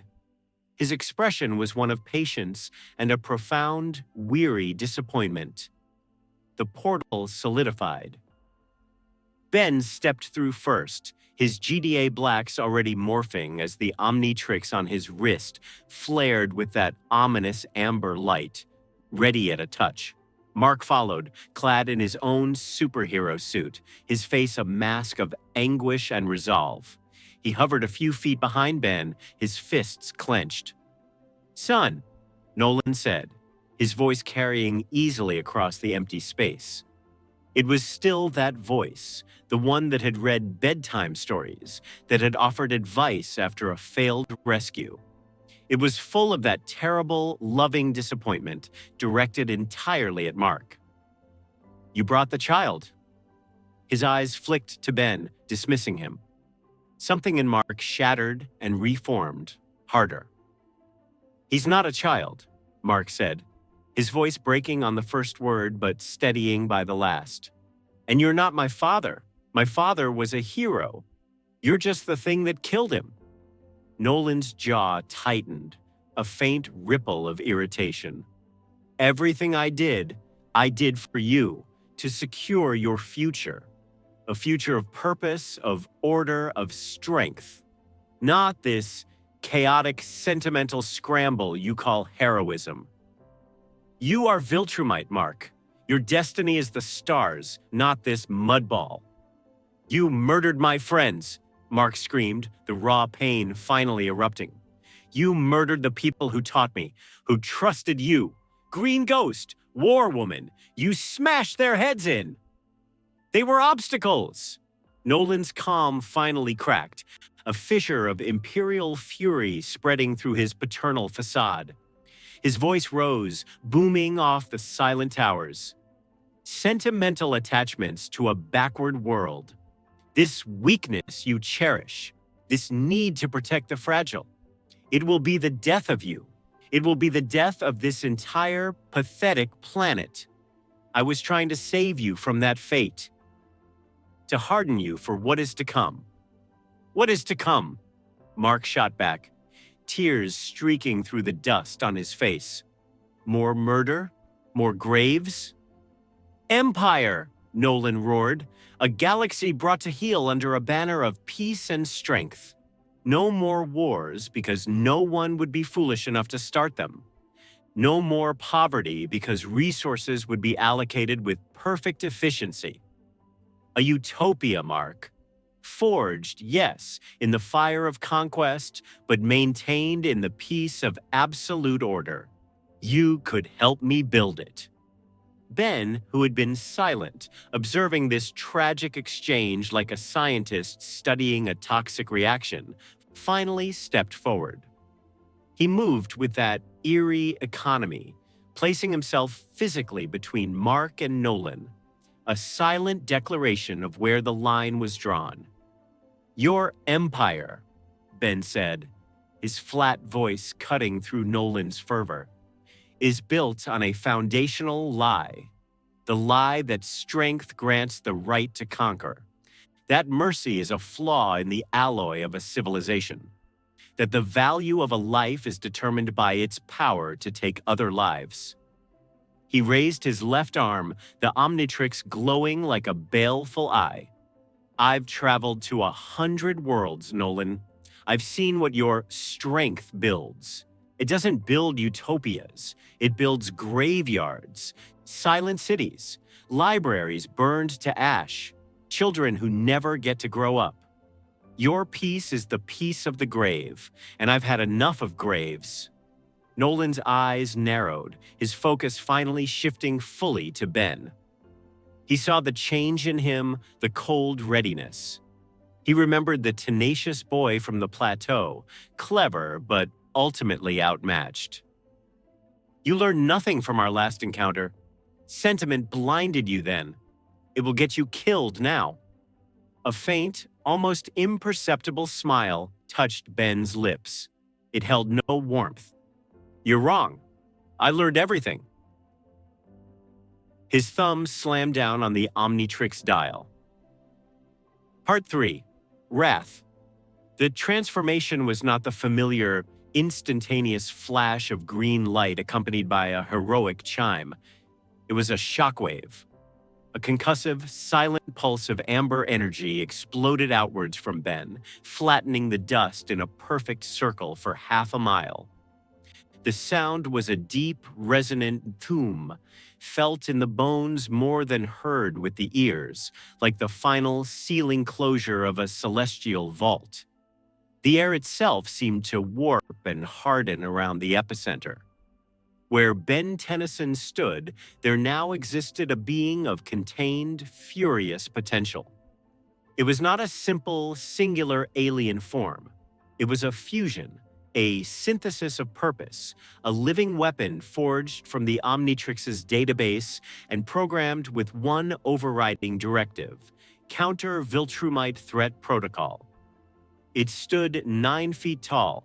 Its core chassis echoed Armodrillo's powerful, digging form, but sleeker, more predatory, forged not from brown rock, but from a dark, crystalline alloy that seemed to drink the light around it, making the very air seem dimmer. The substance was non-reflective, a matte black shot through with deep amber veins that pulsed like slow-burning lava. From its back erupted wings. They evoked Jetray's aerodynamic shape, but were formed from the same dark material, their edges shimmering with a hazardous, blurry aura. They were fused with the intangible phase technology of Big Chill, allowing them to shift between solid razor-sharp planes and ghostly, insubstantial energy fields. Its arms ended in 3-fingered claws, each digit a masterwork of brutal engineering, capable of shifting into drills, pincers, or blade configurations. Its legs were digitigrade, built for explosive leaps and seismic stomps. But its most frightening feature was its capacity for generation. From its forearms, back, and shoulders, it could erupt brutal, jagged spires of black carbon and obsidian, a perversion of Diamond Head's crystalline growth ability. These were not clean, geometric shapes. They were twisted, cruel, designed to puncture, entangle, and impale. Its head was a smooth, helmet-like structure with a prominent crest. Where its face should be was a smooth plate, featureless save for 2 eyes that glowed not with green energy, but with a cool, analytical white light, the dispassionate gaze of a supercomputer assessing a target. This was not swamp fire, nor heat blast, nor feedback. This was something the Omnitrix had never needed to create before. In its internal registry, the form was designated Codified Aggression Response Entity, a care unit designed for the precise opposite of caring. Ben's mind, floating in the sea of its tactical consciousness, knew it by a simpler, truer name: Wrath. Nolan's smirk, which had begun to form at the start of the transformation, faded completely. His Viltrumite senses screamed at him. This was different. This was dangerous. There was no playful ingenuity here, no clever trick waiting, just a promise of reciprocated violence. He discarded talk. Action was the only language his kind truly respected. He shot forward, a classic Viltrumite spear thrust, moving from a standstill to Mach 10 in a nanosecond. His fist aimed to punch straight through Wrath's chest and out its back. Wrath didn't dodge. It phased. Nolan's fist and then his entire body passed through the space Wrath occupied as if through a hologram. But as he passed, the entity's left wing, which had flickered into a solid monomolecular edged plane, sharper than a reality fracture, swept forward in a blur. A line of searing pain erupted across Nolan's back. He roared, more in surprise than agony, as he shot past and spun in midair. He looked down to see a deep, smoking gouge in his iconic white suit, and beneath it, a cut in his nearly impervious skin. Violet blood, thick and luminous, welled from the wound. It didn't bleed freely. His body was already clamping down, but it bled.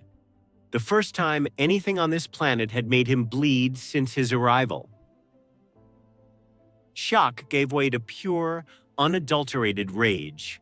The disappointment was gone. Now, this was a threat to be eliminated.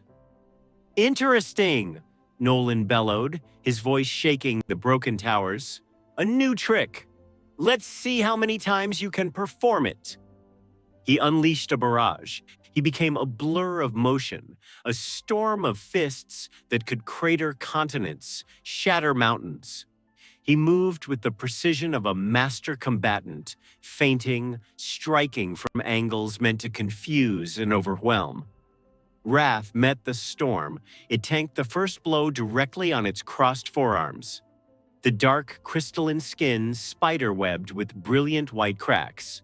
And then, in the space between heartbeats, the cracks reflowed, the material reforming, hardening in response to the impact stress. It was learning, adapting its density in real time. It caught Nolan's second fist, the new alloy of its claws screeching in protest, but holding under the Viltrumite's impossible strength. With its other hand, it formed a jagged, barbed spear of black carbon and drove it like a piston towards Nolan's thigh, aiming for the major muscle groups. Nolan twisted with preternatural speed, avoiding a crippling blow, but the spear's tip grazed him, drawing another fine line of violet. The insult of it fueled his fury. He roared, grabbing Wrath by the torso, his fingers digging into the crystalline armor, and with a world-shaking heave, hurled it through 3 of the largest flaxen skyscrapers. The towers, already dead, collapsed with a sound like a continent sighing, throwing up a colossal cloud of gray dust and debris. From the heart of the cloud, a storm erupted. Not of dust, but of thousands of black, crystalline shards, each the size of a man's forearm, homing in on Nolan's biosignature with unnerving accuracy. He swatted them aside contemptuously, his hands moving in a blur, shattering them to powder. But as each shard shattered, it didn't just dissipate. It exploded in a silent, localized gravitational pulse, a microfield of intense, crushing weight. Individually, they were like strong slaps, but dozens hit him at once, then hundreds.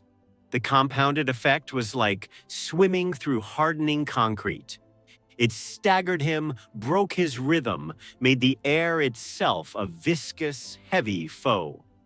From the settling rubble, Wrath shot forth like a dark comet. It didn't fly so much as will itself through the air, its phase wings cutting through the distorted gravity fields it had created. It slammed into Nolan's momentarily stalled form, driving him into the ground with the force of a meteor impact. The plaza vanished, replaced by a trench a mile long and 50 feet deep, carved through the heart of the dead city as they skidded and fought. Wrath was on top, raining down blows that were a brutal symphony of force. Hammer fists that cratered the ground, slashing wing strikes that sheared through bedrock, localized gravity pulses to pin and disorient. Nolan fought back with escalating ferocity. He landed blows that sent Wrath crashing through mounds of rubble, that cracked its armor and forced it to regenerate. He used his superior experience, his centuries of combat, to find openings, to grapple, to use the environment. He tore up a foundation plate the size of a city block and hurled it like a discus, shearing the top off a spire, which then collapsed onto Wrath. The fight was monstrous. It was geology in fast forward. It leveled the dead city anew, turning ruins into powder, powder into glass, glass into dust again. Shockwaves radiated out for hundreds of miles, stirring the ashes of the fallen flaxen civilization. Mark Grayson could only watch, hovering at a safe distance that felt utterly meaningless. He was aghast, his heart a trapped bird in his chest. This wasn't the Ben he knew. This wasn't even a hero. This was a force of nature, a weapon given conscious form. It matched his father, the unstoppable, invincible Omni-Man, blow for brutal blow.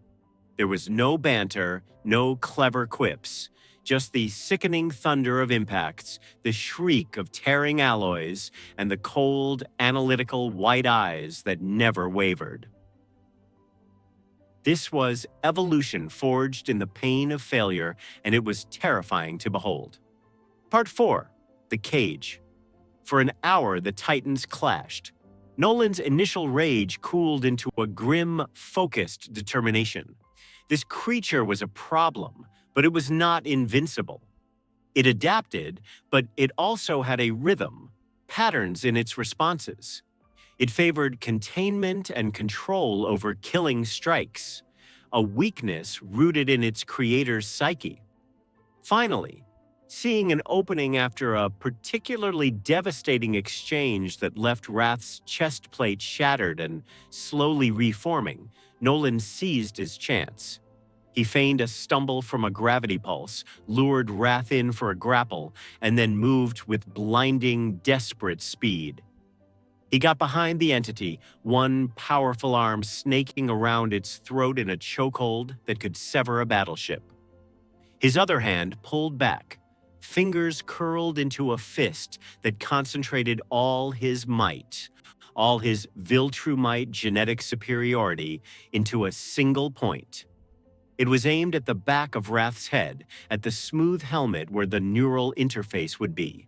A final, skull-crushing, system-terminating punch. He had it pinned. He had won. Panting, bleeding violet from a dozen minor wounds that stubbornly refused to close quickly due to the strange energy residue in the cuts, Nolan spat blood and dust. He looked at the struggling form in his grip, at the powerful, adaptive, terrifyingly efficient being it was. And he saw not an enemy, but a potential. "You see," Nolan shouted, his voice raw with exertion and a perverse kind of triumph. "You evolved. You cast aside your limitations. You embraced the necessary violence, the purity of strength applied without remorse. You are magnificent." His grip tightened. "This is your true form, not the weak, sentimental boy playing hero. This, the power to enforce order, to make reality conform to your will. Join us, Ben Tennyson, or whatever you are now. Your ingenuity, this device's power, combined with Viltrumite destiny. We wouldn't just conquer the galaxy, we would perfect it. This is your purpose." Inside the form, Ben's human consciousness floated in a sea of cascading tactical data. Damage reports scrolled through his mind's eye. Power levels, 67% and holding. Structural integrity, compromised but regenerative. The Omnitrix's core intelligence, colder and more direct than ever, presented him with a menu of options, flashing in the amber periphery of his awareness. Bioelectric surge to brainstem, 98% lethality. Molecular acid gland synthesis in esophagus. Projectile delivery, 100% lethality. Internal crystallization via bloodstream. 85% lethality. Kinetic energy reversal, feedback loop, 99% lethality. 100 ways to kill, efficient, brutal, final. The Omnitrix had analyzed Viltrumite physiology down to the quantum level during their first fight, and this one. It knew their pressure points, their cellular weaknesses, the resonant frequencies that could make their bones turn to jelly. It was offering him the tools to do what Nolan had done to the Guardians, to end the threat, permanently. Ben's mind, the human part still anchored in a morality that felt like a distant shore, recoiled. He saw a flash of memory, not of the Guardians' death, but of their lives. A team photo in the old headquarters, War Woman ruffling his hair when he was a kid visiting with his grandpa Max, Red Rush challenging him to a video game. They were heroes. He saw Mark's face, hovering in the distance, full of a horror that was now mingled with a desperate, fragile hope. Hope that his friend wouldn't become what they were fighting. Hope that there was a line that wouldn't be crossed. He heard again the slow, deliberate drip, drip, drip of blood on the polished surface of the Guardian's conference table. The sound of a dream dying. The killing blow hovered in Nolan's fist, a promise of imperial victory. Ben Tennyson made his choice. He overrode the Omnitrix's lethal protocols. He selected an option not listed on the tactical menu, one he and the Watch had designed in the silent, furious days after the plateau. Wrath's chest plate irised open, not to reveal a weapon, but a complex, layered resonator array, like the heart of a crystalline flower made of spinning harmonic gears. It emitted a sound, but not a loud one. It was a deafening harmonic pulse that existed at the very edge of hearing, a frequency that bypassed the ears and vibrated directly through the skeleton, the organs, the cells. It was tuned with exquisite, cruel precision to the unique vibrational frequency of Viltrumite bone density and cellular structure, a frequency the Omnitrix had meticulously recorded, analyzed, and now weaponized during every impact of the fight. For Nolan, the universe dissolved into a white-hot nova of wrongness. It wasn't pain in the conventional sense. It was a profound, soul-deep disorientation. Every cell in his body felt like it was being vibrated apart from its neighbors. His nervous system screamed static. His balance vanished. His vision shattered into a kaleidoscope of meaningless color. He screamed, a raw animal sound of utter agony, and his grip on Wrath's throat went slack.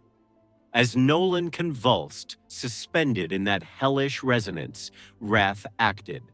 From ports on its back, dozens of carbon filament cables, each thinner than a hair but woven with atomic bonds tougher than any material on Earth, lashed out.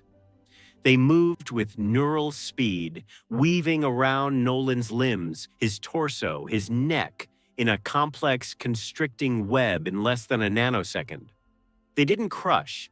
They immobilized, tightening just enough to lock every major joint, to pin his arms to his sides, his legs together.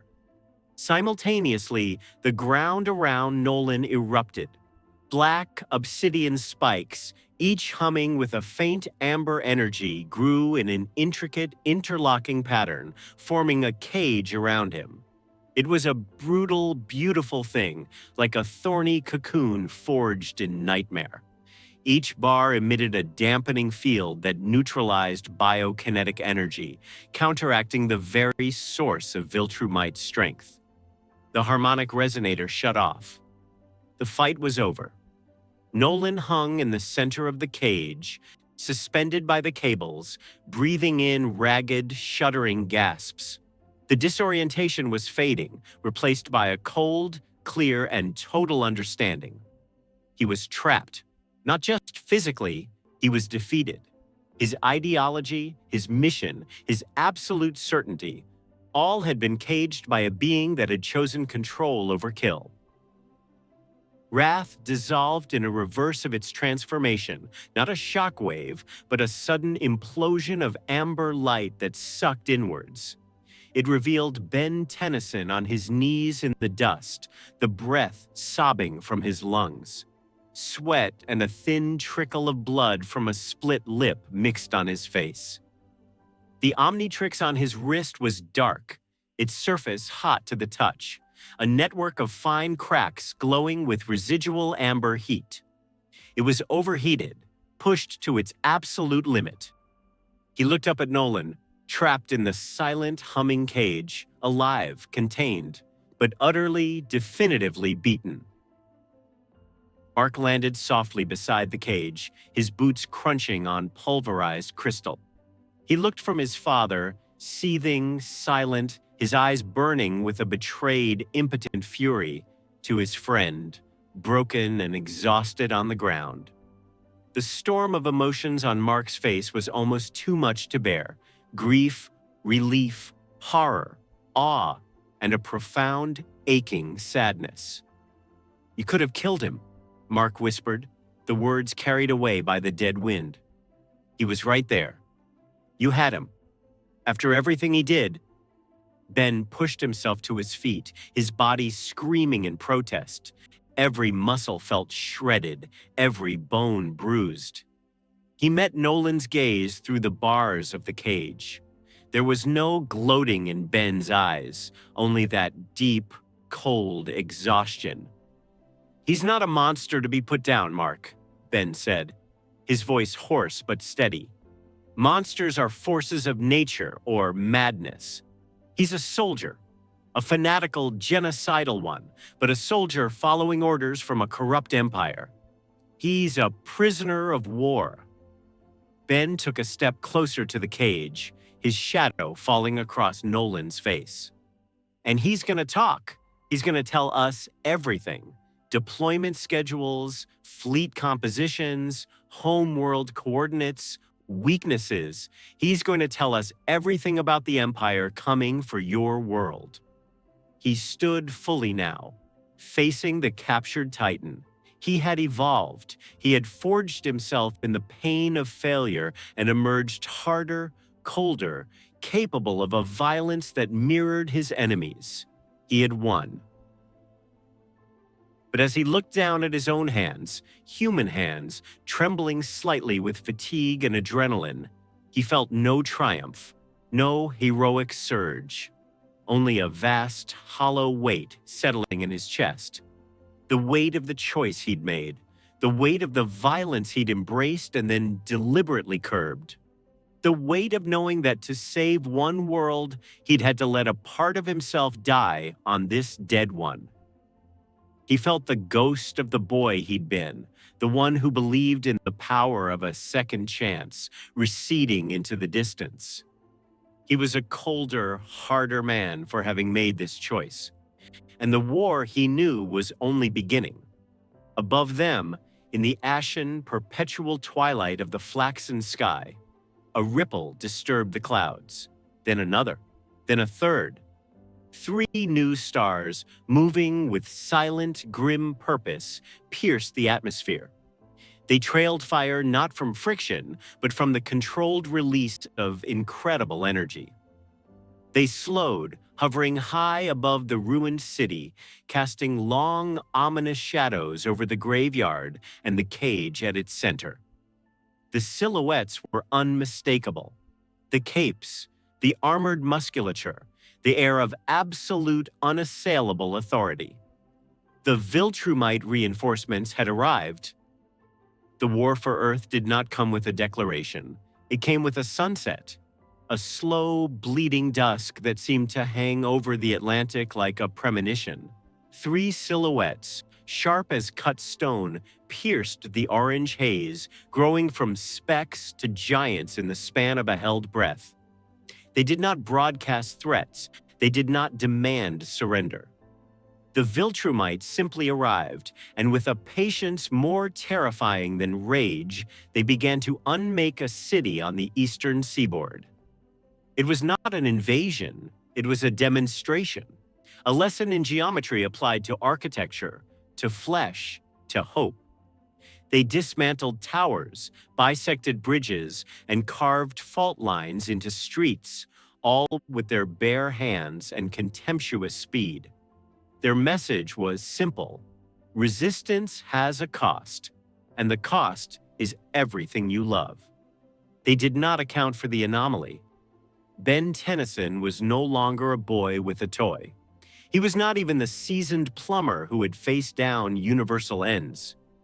The crucible of this universe, a Viltrumite's betrayal, the shattering deaths of the Guardians, the cold truth of a reality where power was the only dialect, had forged something new. The Omnitrix on his wrist was no longer just a catalog of aliens. It had awoken. Forged in the fire of loss, it had evolved from a key to a lexicon. It no longer simply accessed DNA, it synthesized, combined, and engineered responses. It studied Viltrumite cellular structure, their inertial dampening, their psionic-resistant neurochemistry. It learned the brutal language of this place: violence, sacrifice, permanence. Its interface, once a cheerful green hourglass, had subtly morphed. The lines were sharper, the glow deeper. It now resembled a shield bisected by a twisting DNA helix, a protector born from what it had been forced to comprehend. He did not fight alone, but he fought at the point of the spear. Mark Grayson, once a hesitant heir to a monstrous legacy, now moved with a grim, focused purpose. The ghost of his father was a fuel, not a chain. Cecil Stedman, the spider at the center of Earth's defense web, marshaled every asset: black-budget orbital platforms, unstable cosmic energy siphoned from dead gods, every reluctant meta-human and hardened soldier who could hold a line. The world was united, not by the soaring idealism of a comic book, but by a shared, snarling desperation. It was an ugly unity, welded together in the dark. The battles were not glorious. They were a grim calculus of attrition. Ben became a general of one. He was atomics, not to unleash spectacle, but to perform precise surgical fission events in the upper atmosphere, severing invisible Viltrumite supply tethers with star-core precision. He became Gravitac, planting his feet on buckling plates of bedrock to create micro-singularities that bent incoming planet-killer kinetic rods, slabs of tungsten the size of skyscrapers, just enough to send them screaming harmlessly into the ocean. Each deflection left him crumpled, his human form vomiting blood from the neural feedback, the Omnitrix spitting warnings in angry red glyphs. He became a form not from the Watch's original roster, but a silent, eerie synthesis, Ghostwire. A being of phased energy and data stream, he would slip into their secured comm networks, not to sabotage, but to whisper. He seeded doubt, inserted microseconds of delay in coordination signals, broadcast the looping, haunting echoes of the human voices from the cities they had ruined. psychological warfare etched into light. He saved cities. He could not save everyone. The weight of each loss was a stone added to a cairn he carried invisibly. The event that broke something open, in the war and in Ben, occurred in the third week of this shadow war. A Viltrumite commander, Lucan, grew frustrated with a stalemate in Jakarta. His squad was pinned by a relentless, clever counteroffensive from Earth forces and a furious Mark. In a fit of pique, Lucan broke formation. He dove, a spear of flesh and cloth, into the city's pulsing heart. What followed was not a battle. It was erasure. Using only his hands, his speed, the concussive force of his flight, he churned the city's core into a topographical wound. In under 4 minutes, the central district of Jakarta was a smoldering, glassy crater. 2 million lives extinguished. A statement written in ash and silence. Ben arrived as the pyroclastic dust was still coiling into the sky. The heat baked his skin. The silence was a physical pressure, louder than any scream. He found Lucan hovering above the devastation, not with triumph, but with the slight, satisfied smile of a man who has solved an irritating problem. Ben did not roar. He did not transform into 4 arms or humongosaur to meet brutality with greater brutality. He looked at the crater. He looked at the smile. And the Omnitrix, thrumming in sync with his hammering heart, offered an answer. He became feedback. But this was not the feedback who absorbed laser blasts or cosmic rays. As the conduits surged from his back, Ben did not turn them toward Lucan. He turned them toward the Earth, toward the crater. He did not absorb active energy. He absorbed the memory of it. The last kinetic echoes of 2 million heartbeats, the final vibrations of laughter and traffic and life. He drew in the seismic shockwave of the destruction, the concussive echo of every collapsing structure, the phantom sound of the screams that no longer had air to travel through. He pulled the ghost of the city into himself. His feedback form crackled, not with clean energy, but with a storm of grief-made lightning, a contained supernova of anguish and loss.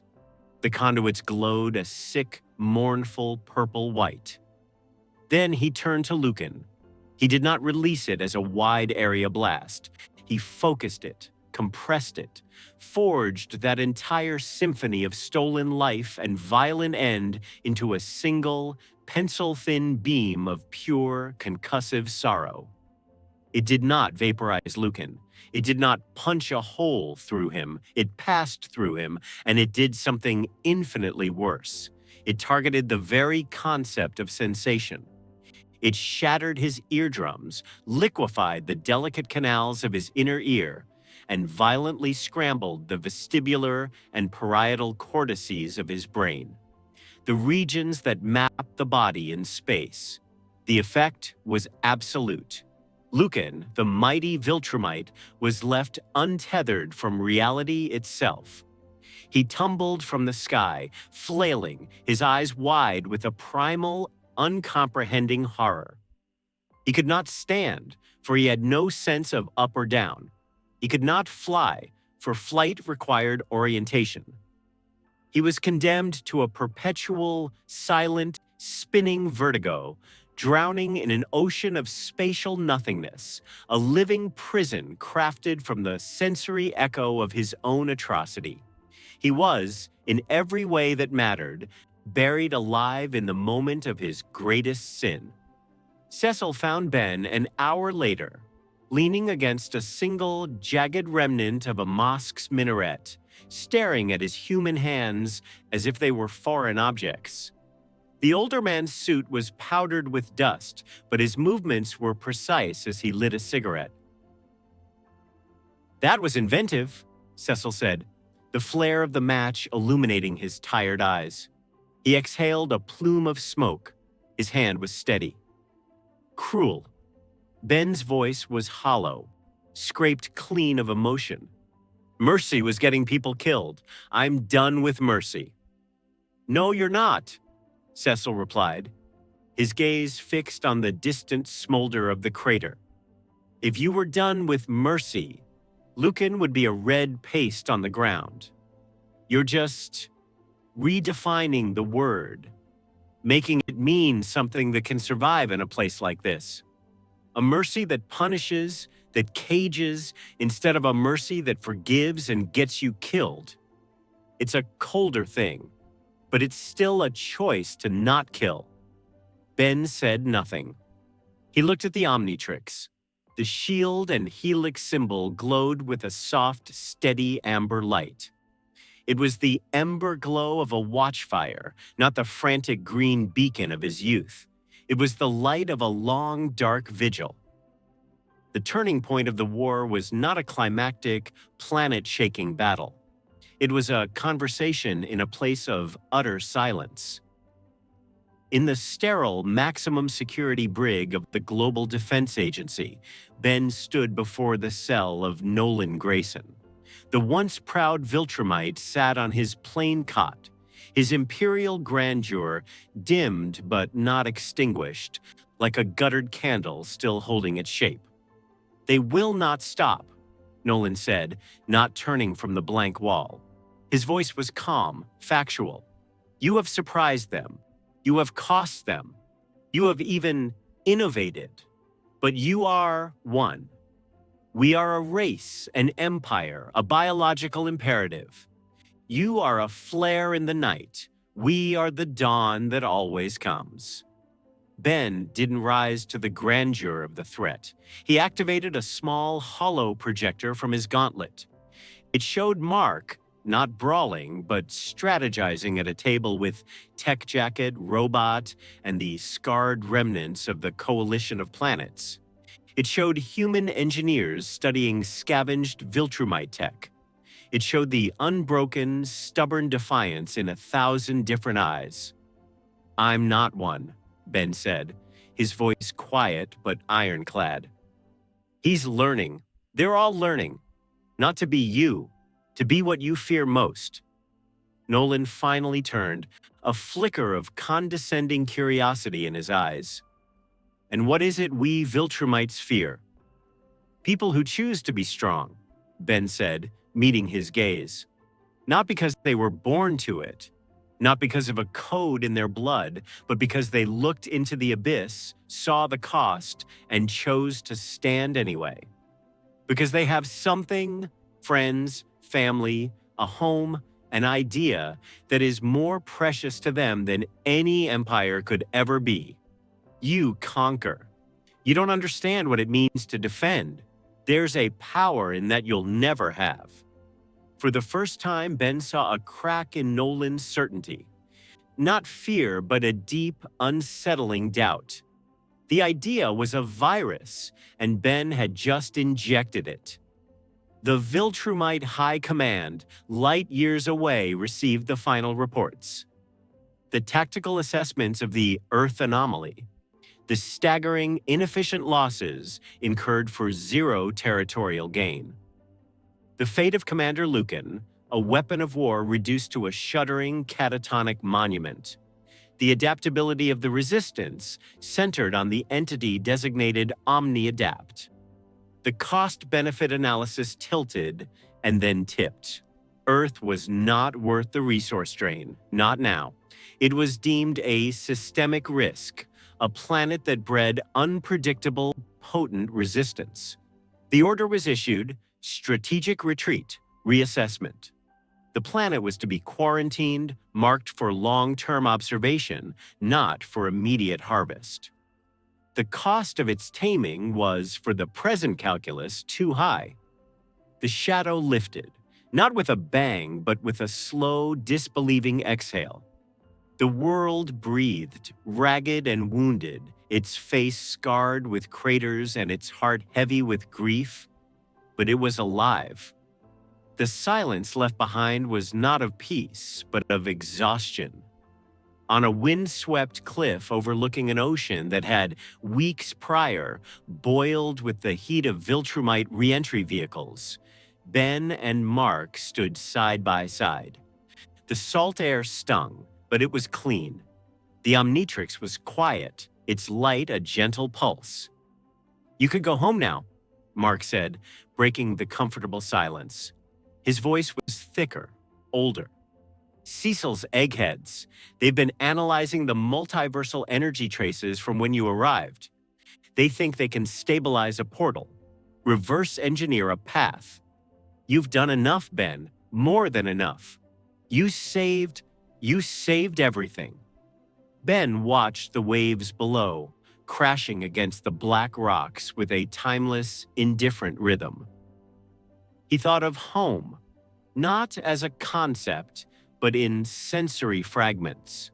The smell of Grandpa Max's famous chili simmering on the RV stove. The warmth of the sun on a lazy summer afternoon in Bellwood. The sound of Gwen's laughter as she teased him. The simple, unwavering belief that no matter how bad it got, the hero got back up and the day was saved. It felt like a dream now.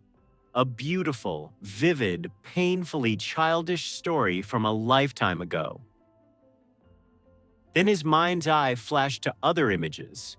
The silent, geometric horror of the Jakarta crater. The empty chairs in the Guardian's headquarters. The weight of the sensory prison he'd built for Lucan, a weight he carried every day, the infinitely heavier weight of the millions of faces he never saw, the lives he hadn't reached in time. "If I leave," Ben said, his words barely audible, snatched at by the wind, "I take the Omnitrix with me. Its learning, its adaptations, its understanding of how to hurt them. How to fight this kind of war. You'd be defenseless next time." And Mark, he turned, his eyes holding a depth of certainty that made the younger hero flinch. "There will be a next time. Maybe not next year, maybe in a decade. But they'll look back at their data and they'll come. And without this," he tapped the watch, "without what it's become here, you'd just be brave." He turned the dial. The amber light illuminated his features, not with boyish enthusiasm, but with a resolute, weary calm. "My home needs a kid who can still believe in happy endings, who can wear this thing and see it as a tool for adventure. This place," he gestured to the scarred horizon, "needs someone who knows how those endings can shatter, who's learned how to build something, a defense, a warning, a promise, in the ruins. Someone who can teach that." Mark looked at him, truly looked, and the last vestige of seeing Ben as a visiting ally from a lighter world evaporated. He saw the lines of stress that hadn't been there months ago, the stillness in the eyes that had once been so animated, the gravity that had settled into his bones. This was not a boy. This was a soldier, a general, aged not by years, but by choices no one should ever have to make. "What does that make you then?" Mark asked, the question itself a form of acceptance.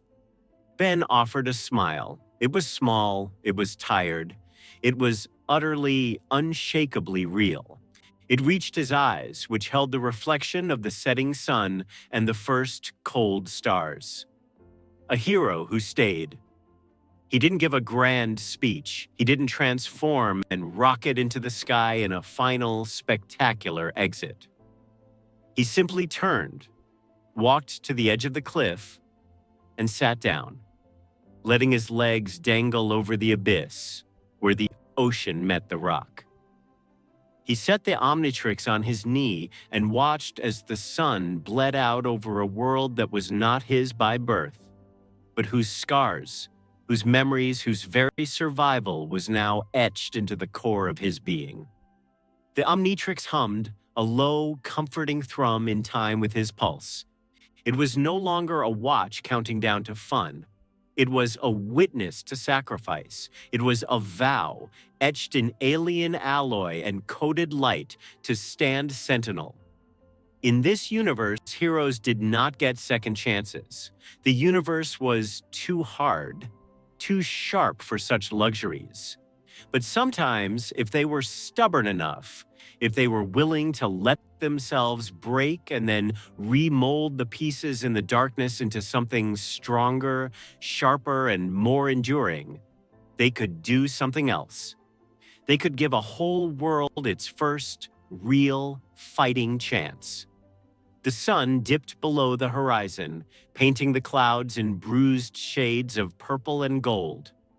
One by one, the stars emerged, cold, clear, and indifferent. Ben Tennyson did not look away from them. He had studied the constellations of his own universe. Now he would learn the maps of this one. He had fought for its ground. Now he would guard its sky. He had found his new sky, and he would stand watch beneath it for as long as it took. The hero who stayed